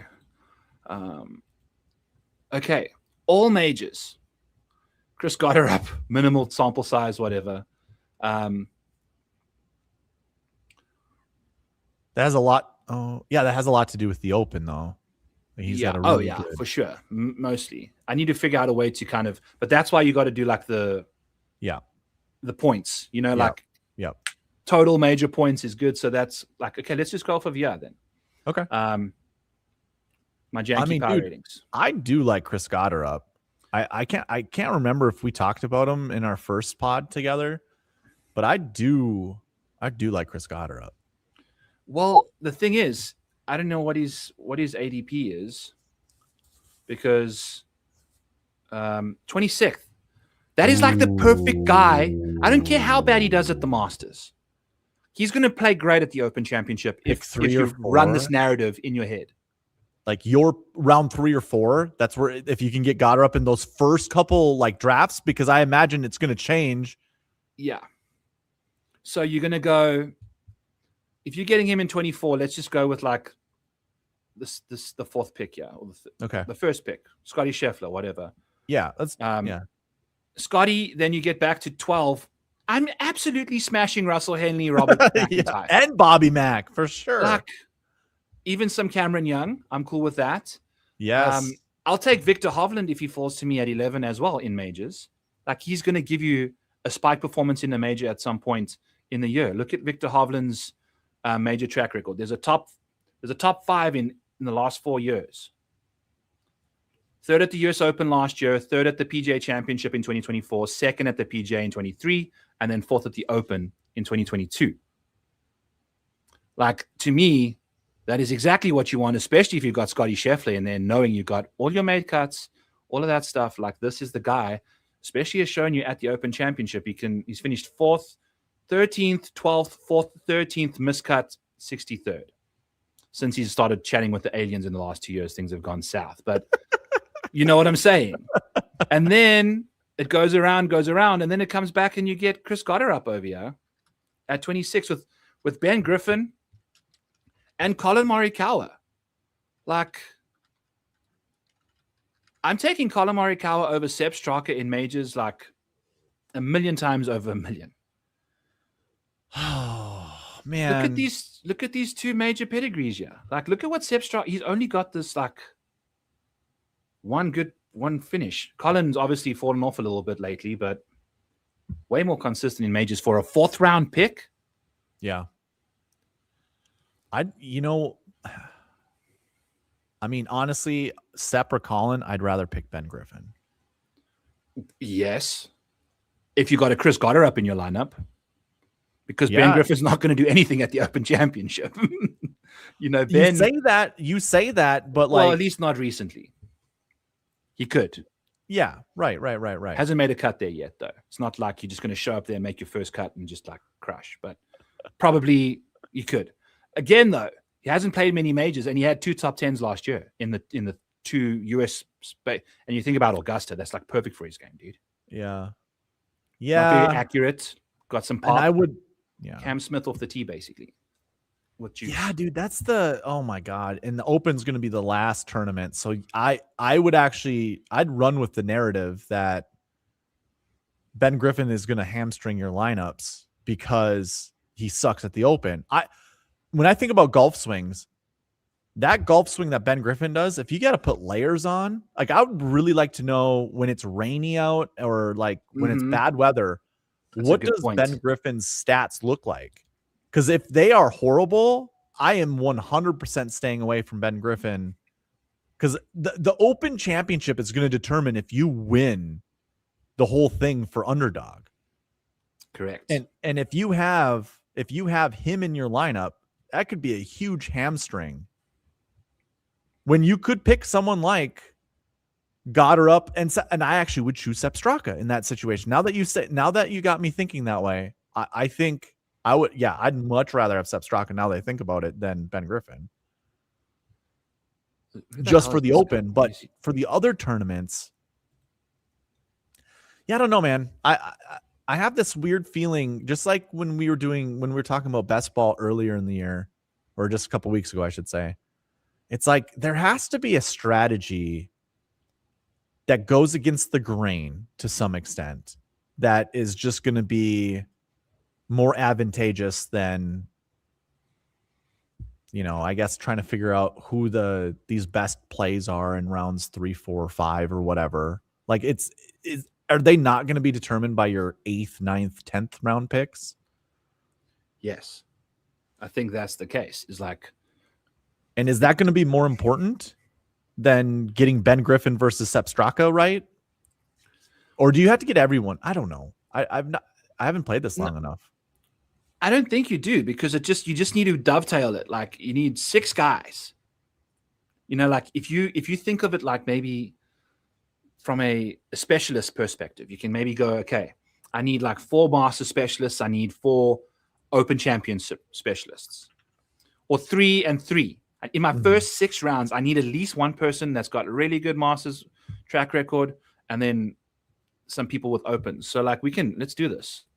Let's go filter by condition. What is a good strokes gained to have like had at the Masters? You want to go 1? Yeah. Or even or 0.8, 0.8 and above, I think, or 0.6 and above. Yeah. Well, we're going to be filtering. We're going to be filtering pretty hard here when it comes to the Open, which will shut people down quick. Greater than 0.5. Yeah. These are the guys. Masters and Open Championship. Will Zalatoris at the bottom. Okay. Can you now change it to 0.25 for the Open?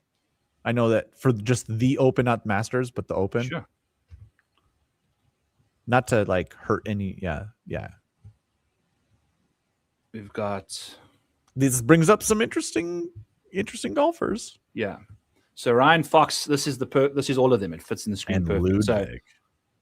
And Ludwig. You know what I'm saying? Like I think around the Open, he finished 23rd last year and he missed the cut the year before.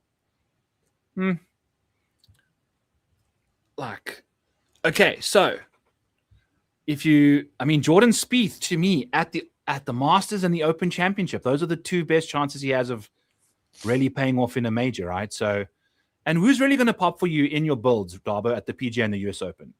It's everyone that you're drafting.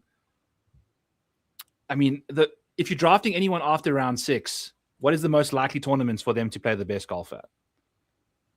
I would say the PGA and the US Open.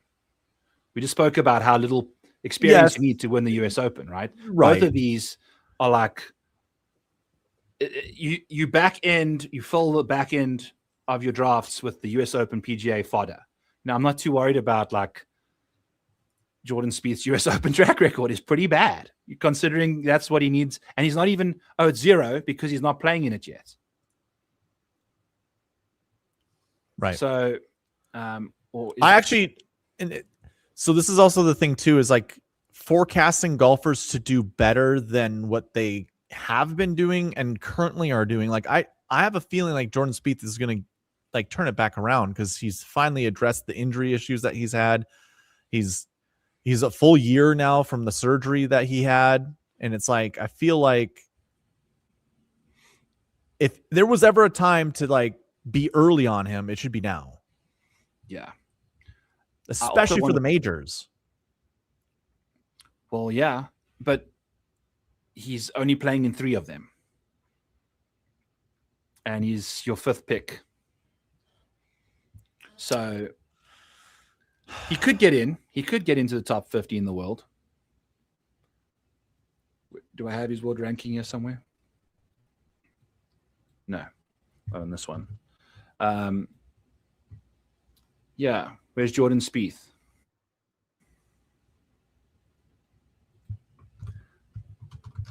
Dude, I'm so disappointed we don't have... there he is. He's 80th in the world, dude. Like, he's not in the US Open right now. And that's the one he needs for the Grand Slam. That's not good. Well, hold on. Can he top 10 at a major and get into the US Open that way? I forget how that all works. Yes. Yeah. Let's take a look and see. Like, when was the last time Jordan Spieth did anything for a top 10 at a major? It wasn't last year. Wasn't the year before. Oh, maybe it was the 4th place at the Masters in 2023. Oh, yeah. That's too early for me to pick Spieth. I mean, the ADP I would disagree with. Well, I need to add a rankings column here to see what the actual like rank is so we can like compare. But yeah, I mean, I got all excited. You got me all excited. I saw Jordan Spieth's name on here. I'm like, yes. Now that we're talking about Jordan Spieth and his results, it's like, ugh. Yeah. All right. And this 0 may not even be as like a fake 0. It's like he sucked at the US Open. Like he's missed so many cuts at that event. And you know. Okay. Last who would you say is like, let's go here, like of the best options? I mean, like the next ones. So what are we like? Tell me, are we trying to pick round 3, 4, or are we just going like who are our favorites for round 1? Like we're not doing that for Spieth and Morikawa, right? No, I mean whatever you want to do. Like if you want to pull up ADP and see like what the first round looks like, who you disagree with, I think that's a fine way to go.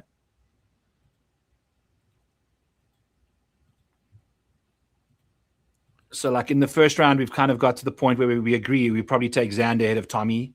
We probably take Ludwig ahead of Tommy. Almost. You think he's getting that much love because it's Shinnecock for the US Open and he got that 3rd place finish? Yeah. And he just won a PGA Tour event, which was the 30-man the Tour Championship. Yeah. So he beat 29 other people. I think there's a lot of hype over his game right now. But the thing is, like, we're going to have to see it from a major perspective, and he hasn't shown it to us yet. Okay, so like the Masters, round 1, dude, it's like, okay. Round 1 is going to be picks 1 through 6, and then round 2 is going to be picks 7 through whatever, 12. 11 or 12, 7 through 12. 7 through 12. Okay. So do we agree 1 through, or do we disagree with anything from 1 through 6? Well, yeah, I would we say probably yes. I think Bryson needs to get into the first round. absolutely, but that's a second round conversation because he's in the second round right now. So that Okay. we can Okay. we can I get what say, you're saying. Yeah. where would you put Tommy Fleetwood? I'd probably put him 6th.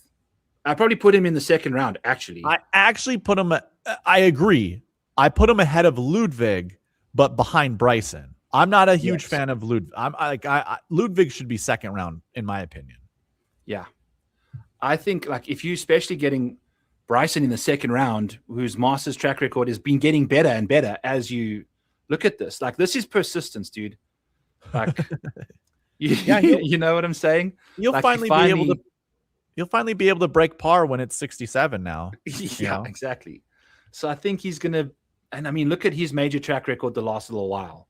It's been absurdly good the last 2 years. Since going to live, his major track record has been better than ever.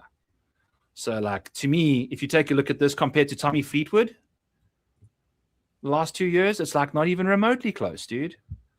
Definitely better finishes. Yeah. Oh, yeah. Not even close. Never mind. I don't even have to say better finishes. They have the same amount of missed cuts, but Bryson's top 10. Oh my God. It's all top 10s, all top 10s and 2 missed cuts. 2 missed cuts. Yes. Yeah. And one of the top 10s is a 10th, and then the next one is 6th, and the rest are all, half of them are top 5s.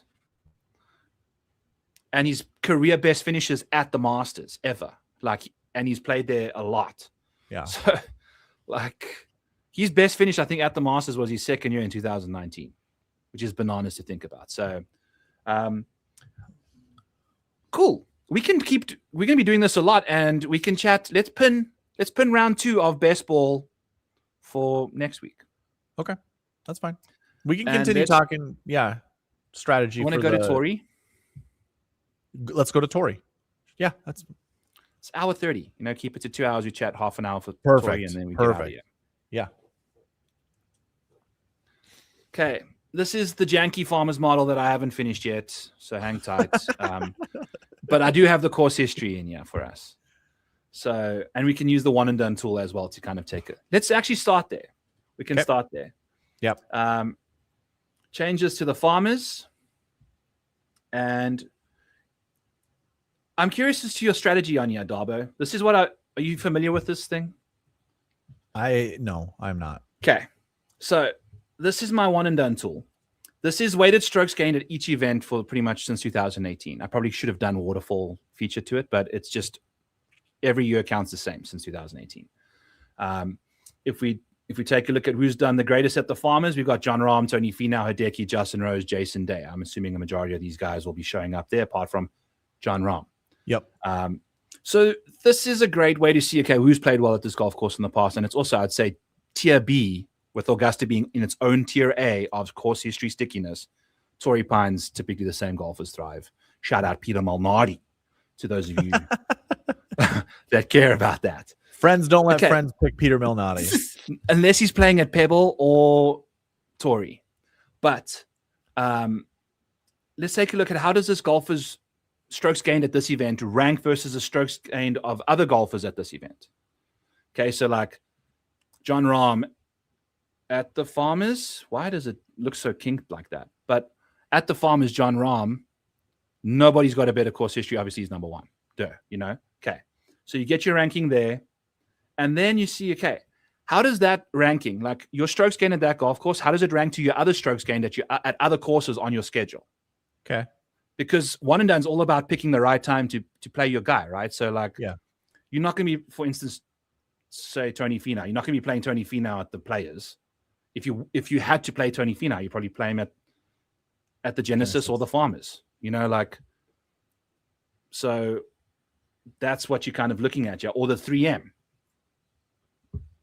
So that's how you can see that. Okay, so that's how these strokes gained rank versus all of his other strokes gained on his schedule. Then it takes the two rankings of how it ranks versus other people and versus himself, and it averages it out to give you like an optimal play for the day. So like you can see, yeah, like Xander Schauffele filters out pretty good by strokes gained, because remember we had it filtered by strokes gained for Torrey. So he's not popping inside the top 10 yet because he's likely got a lot of better other places to like play at. Like if you take a look at his actual schedule, and he's also not that good yet. So yeah, there's something weird with his San Diego ties being like some kind of weird. Yeah, he has not played well at the Farmers. Yeah. So these are the best options, in my opinion, to play this week. John Rahm's obviously not in the field. Tony Finau, from a course history perspective, makes tons of sense. Hideki Matsuyama, Justin Rose, not Mark Leishman. Jason Day had a great, I mean, West Coast, Jason Day. He's coming into, just finished second at the AMEX. Okay. Let's talk about Jason Day, but can you go back? That first section, was that just course history you said? Yeah. So this is just ranking by course history, who's best at this event, or who gains the most strokes gain total? Yep. Okay. I get it then. I understand. I'm sorry. I there was a disconnect between this and then the his ranking versus other courses. I get it. Yes. It makes sense. Yeah, it's all using this like course history. This is like the base. And just kind of we can go back to Jason Day now. I was just slightly confused, and I wanted to make sure. And then the final step to this tool is obviously when I get the model filed up, it'll pull in the Farmers model ranking, and then you average those two out to get your final one and done. Because I'm assuming Tony Finau is going to come in for my model ranking of like 40th, high, 60th, whatever. You know, like yeah. Okay, yeah. You know, like this week's model ranking. Like, is he playing well right now? No. So like, I don't want him to have a second ranking. Like last week at the Amex, he was a 19th option because he's also played pretty well at the Amex, Tony Finau. You know, like, where's he over here? Yeah, look at this Amex ranking. He was pretty solid for the Amex. Ninth option at the Amex, but 37th in the model at the Amex. Yeah, so I don't want that. You know, he's like a 23rd ranked option. No good. So I think Jason Day is absolutely like an option, especially first round leader. He's definitely now piqued my interest for tournaments moving forward, because if you would have asked me at the beginning of the AMEX or the Amex, do we think he's going to be, he has great course history there, but he just doesn't seem like he's the type of golfer that should play well at that type of golf course. I've always pinned him, or I've always kind of described him as a grinded out par type of golfer. Like, he doesn't ever go low. Like, at least I don't remember him, which is probably me misremembering. But to go now to Farmers, now I'm 100% in agreement with you, because this is exactly the type of golfer that I think Jason Day is. Like, he's perfect for the Farmers. Yeah. It's when you can put his short game on display, you know, like easy scoring and hard. I mean, these are strokes gained on easy scoring conditions, when the round scoring average is 1.5 strokes and easier. Okay.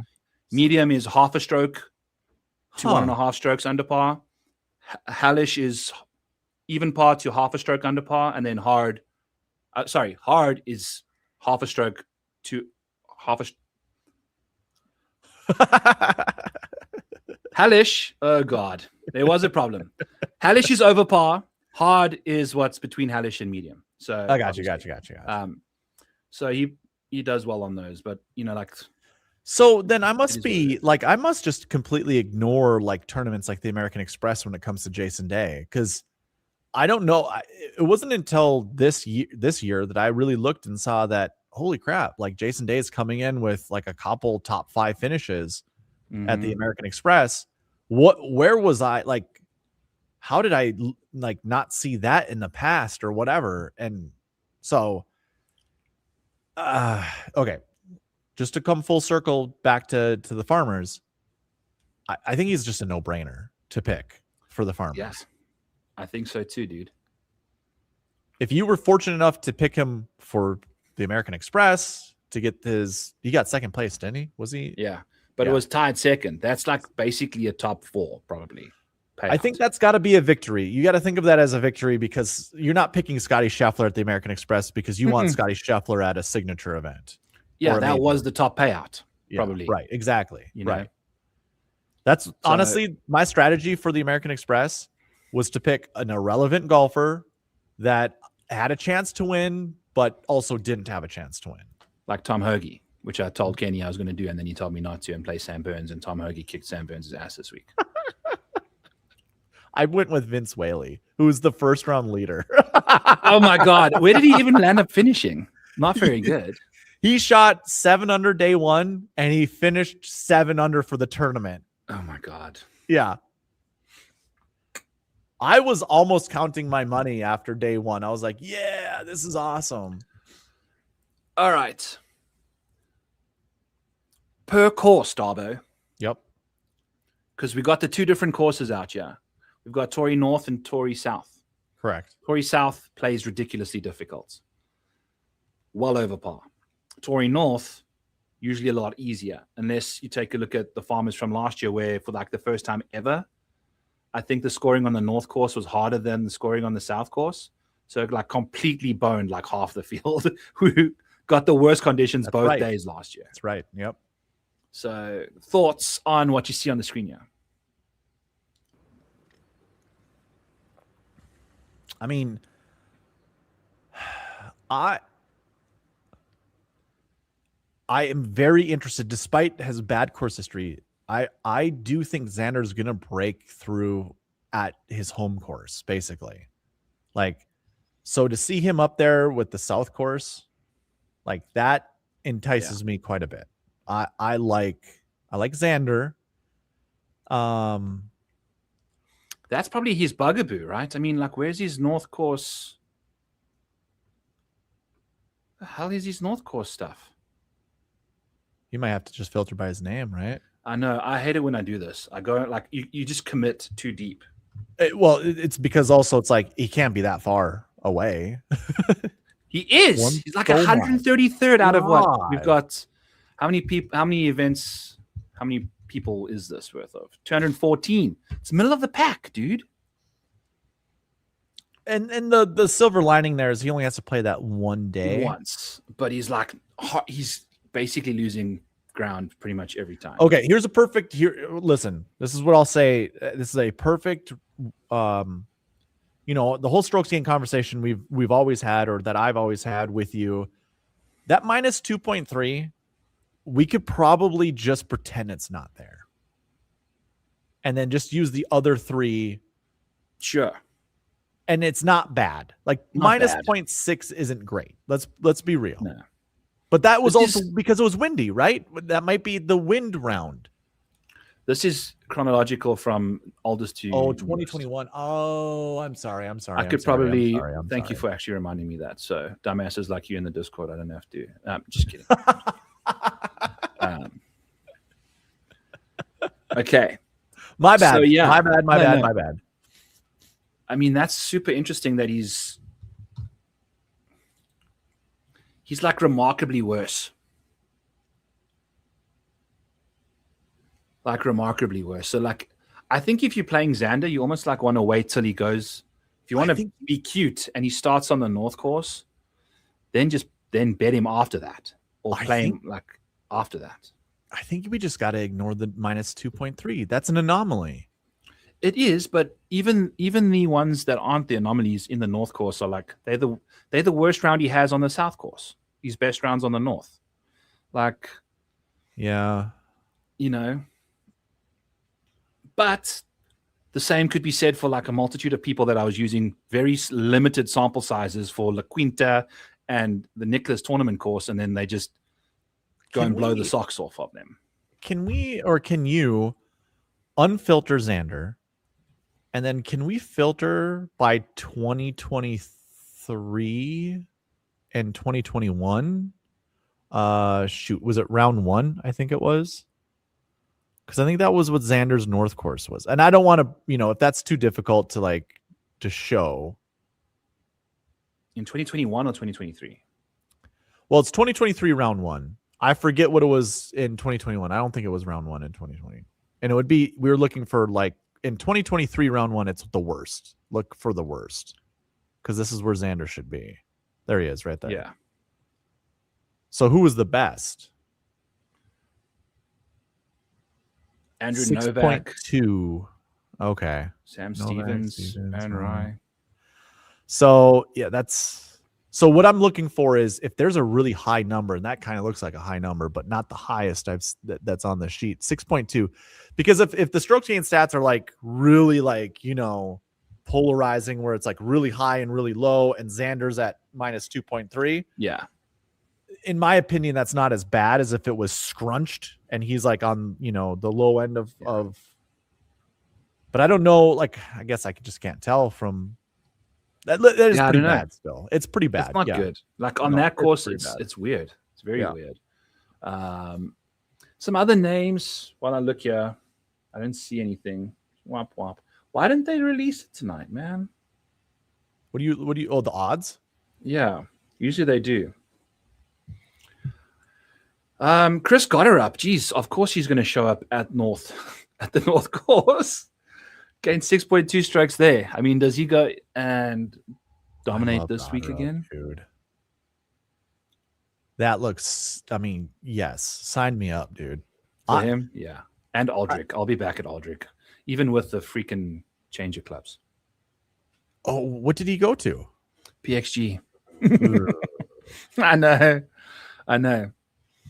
So did Marco Penge, right? Yeah. I went and looked. Like, they are now the highest rated OWGR people. It was Bez and Eric Cole. Like, those are their lead, their highest. Like, if you're going and signing with a club company that had, like, the only person that they have inside the top 100 in the world is like Bez, don't you think there's a reason? Yeah. And PXG seemed cool when they first came out because it was just like that black and white, lettering. And then I'm like, what does PXG stand for? Bill Parsons Extreme Golf. Like, if you listen to the stupid freaking commercials that he has, it's like he's the one that's in there and he's got that list when he's talking. It's like, Jesus, I can't. No, now it's dumb. I'm never gonna play those clubs. And it's his own name, Extreme Golf. Like, that is dumb. That is so stupid. And it's so stupid to go to that because I think Aldrich, in both of them in particular, are driving it in the 190s ball speed wise. Like, we were just gushing over Scottie at like 182. These guys have got 10 miles on him, like, easy. And switching out a tool that provides you with such a monstrous weapon on the field. We saw, like, I don't know, man. Like, I was monitoring his ball speed this week. I didn't see a ball in the 190s. Oh. 189 was his highest, I think, on the stadium course. And I don't think he made the cut. So, like, he was ripping 194 at the Rocket. Huh. Well, that's also in the summertime. It is. But it was also in La Quinta, too. Like. It's not that warm. It's not as warm as you think it is. Yeah. Okay. Maybe but Scottie Scheffler was only like 7 miles behind him. Yeah, and it was like one of his higher, swing speeds or ball speeds of the year. Yeah, essentially. Yeah. I think Scottie's also got a new driver, but I don't know, man. Thoughts on like who's going to be the highest price guy? Oberg, most likely. Yeah, probably. Oberg. You know what? Does Goddard hit the 10K range now that he has a victory? That's a good point. Do we want to talking price wise, like for odds? I'm sorry. I know. DFS. Mm-hmm. Cantlay is going to be in the 10K range, obviously. I think Goddard is going to be probably. I have a gut feeling he's going to be 9,900. But he's probably going to be like north of 95. J-Day is going to be 9,400 because he tends to always be like in that 9K range when the field isn't super elite. And I shouldn't even say super elite, just elite. Oberg will be up there. I think they're either going to have 3 golfers in the 10K range or they're going to have 4. And I've already named the 4 golfers. I think I did. Cantlay, Oberg, potentially Goddard. Oh, is Xander in the field? Xander's in the field and Cam Young is in the field. So I think those two go ahead of most of them. Yeah, no, Goddard won't be 10K range then. No. Cam Young will be the $9,900 golfer. He's either going to be 10-1 or 9,900. And then you're going to have Cantlay, Oberg, and Xander in the 10K range. And I don't think anyone's hitting 11K because I don't think anyone's good enough in this field to be 11K. Xander last year, yes, you know, coming in how he had been playing, 11K for sure. But like now, no. No, I think 10-9, 10-7 is going to be the most expensive, and it's going to be Xander. It'll be Xander. Or is it Xander or is it Oberg? 10-9, 10-7. That's what I'll say, and it's interchangeable. Yeah, Oberg, Xander. Cantlay will be 10-4. Cam Young will be 10-1 or 99, and then it'll go Goddard up. And then Jason Day. Yeah. Let's just go South Course here because a lot of the North Course is stealing the thunder with such limited samples. Mathieu Pavon with some insane because he won. Yeah. Won.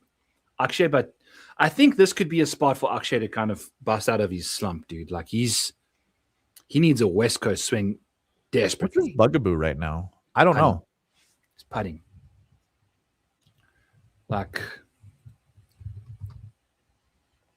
it hasn't been good at all.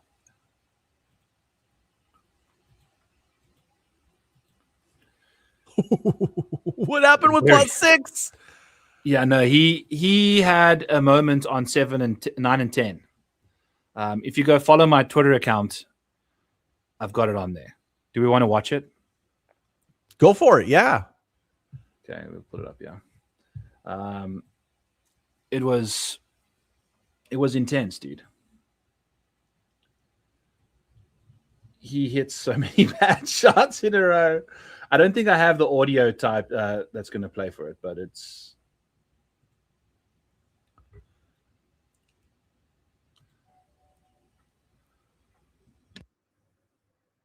Can you hear the audio? No. Oh, that was a good drive. He was at -10. Oh my God. Mm-hmm.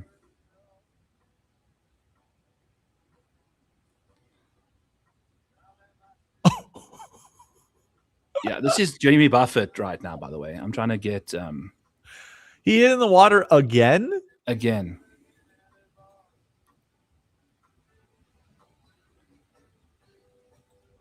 Oh my God. Dumps it back there. He is all sorts of messed up there. Yeah, no, it's not good, Bob.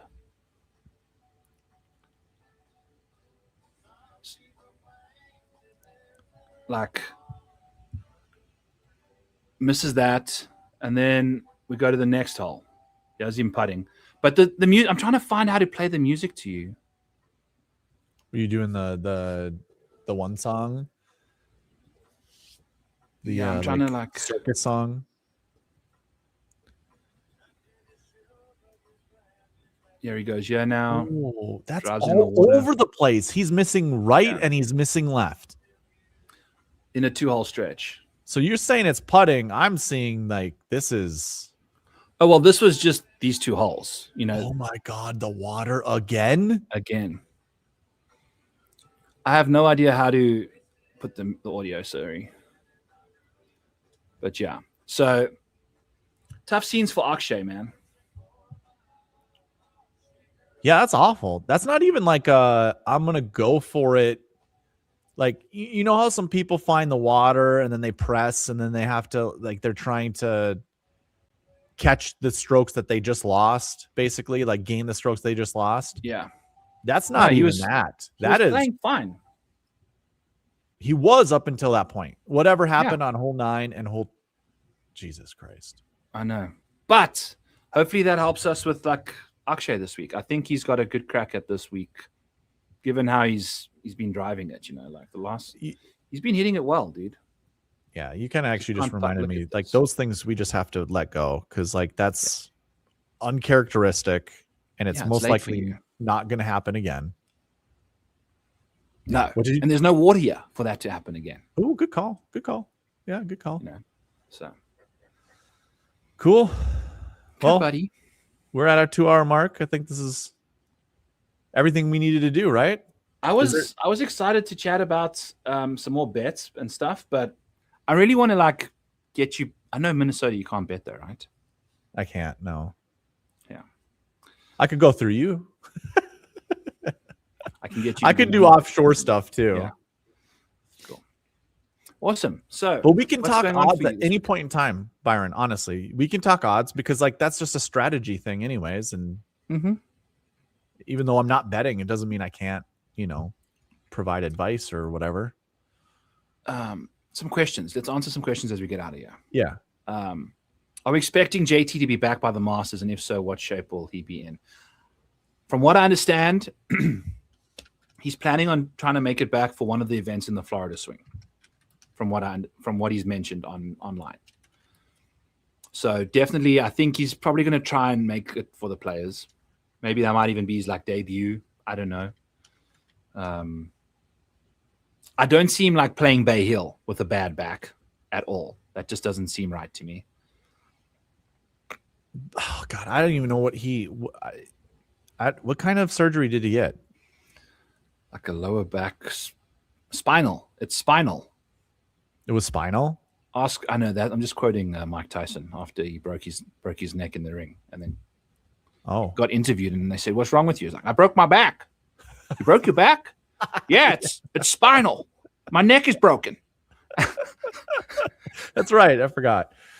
The Masters is too soon for me, for JT. Too soon. I don't think. I think he'll be back, but I don't think he'll be back. He doesn't play while he made the PJ Championship is too soon. Aberg wins the Masters. I think he can. Chris Gotterup is going to be a debutant at the Masters because you got to be either a winner, and he won after the Masters at the Genesis, right? So, he has Ludwig's diagnosis, a microdiscectomy. Oh. Retail Ripper knows what golf balls they're playing with and who their surgeons are. Like my buddy knows what's cooking here. So, yeah. Some other stuff. So debutante, yes, he's going to be a debutante for sure. And debutantes at the Masters typically don't, unless your name's Jordan Spieth. That microdiscectomy takes 6 weeks for full healing. Yeah. And I think he's taking it very easy because this happened ages ago. Interesting. So, I mean, he could be back, but with a bad back. Like, that's... I don't like anything with back injuries. Nothing. Me neither. I'm not interested in him at all. Outside of wrist injuries, back injuries are the worst for golf. Oh, yeah. No, not good. So I was saying I'm seeing a trend for Aberg. WD at the AMEX, suck-ass at the farm. I mean, he WD'd again this week. Yes, he did. Somebody in my chat asked, what did he withdraw from? And I don't even know. Was it illness? Like everybody else? The guy's got the immune system of like Bubble Boy. It's like, it's not good. That's an old cut right there. It's a deep cut. It's a deep cut. But I have somebody in my chat that said Kenny has to feel like a pig in slop today after seeing Patrick Reed take down the Dubai Desert Classic. What's that about? I have no idea. Who said that? ML Kid? I don't know. I don't know either. I'll ask Kenny. We'll see. I'd mentioned anything else, Darbo? No, I mentioned that he dissuaded you from playing hoagie at the American Express. Yeah, that's what it's for, probably. So I gave everybody advice to not go heavy with their DFS line, like whatever, because this is one of those events, the American Express, that it's like, it is just like strokes gain stats, where it's like the smallest little changes can result from you winning money versus losing money. And it's because of how high scoring it is just way too chaotic to expect good results. Well, I put in $50 last week and came out with 100. This week I went $81 and came out with 10. But I was maybe 2 shots away from winning $100 again.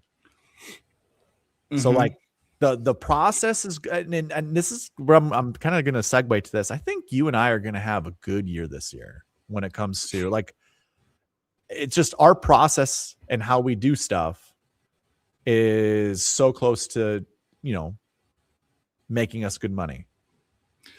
Well, yeah. I mean, we were just chatting about how volatile this event was. I didn't see who came. I bet him at 50 to 1. I took 8 other guys at 100 to 1 and beyond. And I had SH Kim looking to hang around. He started the day inside the top 5, I think, or inside the top 10 at 600 to 1. Tom Hoagie, 600 to 1. Your boy Brennan, 250 to 1. Like, but then at the end, Ryan Gerard showed up. This morning, I did a rooting interests breakdown to kind of see, okay, like which bets are looking to cash. I didn't even include Ryan Gerard for my top 5 or the win. Okay. He was like T16, T19 at minus 16, and CB was at minus 22. And Ryan Gerard ended up finishing second today and cashing that top 5, wow. Like at 12 to 1, you know, like, so just finding the right guys. And I think, dude, like he is some guys I'm interested in betting is him, Sam Stevens, for sure, at this golf course. And then we've spoken about a couple other dudes as well. Aldrich, obviously. But so next week, are you going to let Kenny Kim dissuade you from picking a guy for your one and done? Are you leaning towards anyone in particular right now for the Farmers? No, I haven't even thought about that yet. Sam Burns, what a horrible. My buddy Tybo said, would you rather have like a 10% owned Sam Burns who finishes 8th, or would you rather have Tom Hoagie finish 8th ultimately? Oh, with no one on him. I had multiple people in the Discord use Tom Hoagie this week. Good for them. Good for them. Good for them. Yeah, they had bigger balls than I did. Or I didn't even have my balls. Kenny had them in his hand. So I'm going to. It was a perfect week to throw away a golfer. Perfect week to throw away a golfer. And it was I managed to find the guy, and I didn't pull the trigger on it. All right. Well, good luck next week with your one and done. I will be listening to you on the Fantasy Golf Degenerates to see if Kenny tries to dissuade you again, and then what your response will be. We'll see. But I might not have the inkling to be dissuaded. So okay. You know, maybe you can be persuaded. Persuaded. Also, don't know. Maybe we'll see. They'll catch you on Tuesday. Well, it is. Is it the week? It's not the week of the Super Bowl. So no, this is just a normal week. Yeah, right? WM Phoenix Open will be the week of the Super Bowl, as it always is. I always thought it was the Farmers that was like a crazy week. No, it's they get the round done right before the Super Bowl starts at the WM Phoenix Open. Yeah. Why does this would usually have gone up against today? That's why they always used to start the Farmers early, is because the conference championships would have gone. They didn't give a shit about the AMEX. No, because that's usually why they went on Sundays, because Sunday afternoon is the football, and they didn't want to have anyone not watching the Farmers. Oh my God! So that's not a busy, chaotic week anymore now. No, it used to be an early start, though. You're right. Now that I remember, it used to start on Wednesdays. Yeah, I've been doing this now long enough that I'm starting to pick up. And the thing is, dude, I've only been doing this for like 4 years since COVID. You know, like I started betting like on my own in the shadows. You know, in the shadows. So, okay, my bud. So you got what? Tuesday night. Tuesday night, everybody. Yep, that's to everybody, and then Wednesday nights, just to the members on YouTube. So, I mean, there's always opportunities for us to give away memberships, or for me to give away memberships. I always try to make it a earn it type of thing. You know, come into the stream, like the video. If I get to 25 likes, I'll give out 5 memberships. Which last week you went in and gave out 5 memberships. I appreciate the hell out of it. If you did some more live streams, I'd come into your stream and give out 5 memberships. I know. I'm going to start trying to figure out what I want to do with this channel during the day. I was going to ask, you did a stream on the Mayo Media Network. Is that now going to be a thing, like your own stream? I've always done Back 9 Bets on Tuesday, right? Yeah, but I thought you did it. Oh, I thought you did it on your channel. No. When I had Mayo on for the 100th episode. Yeah. That's right. We ended the stream. That's right. And then he asked me in the lobby to come over. Transition it to his. It was the most monumental and significant episode of my life. My 100th episode. It was sick. You know, I had the king on, and it's translated into all of this stuff. So really blessed. Very cool. That's still on Mayo Media, and I think I'm going to be doing that on Tuesday at 2 my time, 3 Eastern. 2 Super p.m. random Central Standard Time. Yeah. 2 p.m. Central Standard. It's before the child gets home, and I've also got pool league now on Tuesdays. Ooh. And I got a pool cue for Christmas, like a nice sick one with like skulls and roses on it. Like it's a nice one. So, Caitlin, way to go. No, I bought it. She just like wrapped it. We're old now. Gotcha. So, looking forward to that. And then I like this tournament. A lot of people don't, but it's a fun course to me still. All right, well, let's do some deep dives into our research and come up with some good plays that we can bounce off each other and find the most optimal lineup to actually build. Let's go. And for every 25 likes that my video gets, I'll also give away anybody that's commented on the video. One person of those 25 gets per. All right. To the Model Maniac Patreon. So, hell yeah. Cool. All right, brother. Yeah. Let's have a wonderful week. Agreed. Thank you. Who's winning? Who's the person that's winning the Farmers this week? Jason Day. Jason Day. Yeah. He's just too good right now. I was watching some YouTube golf of his too. He's in it. He's in the zone. Okay. I think he likes golf, and I think he always has, but I think he's really enjoying it now. Cool. Let's see what he can do. I'm interested. I have no idea. I'm going to go with Aldrich. Just a safe face. But all right, friends, I'm out of here. Catch you guys soon. Same. Peace. Goodbye. I was trying to find my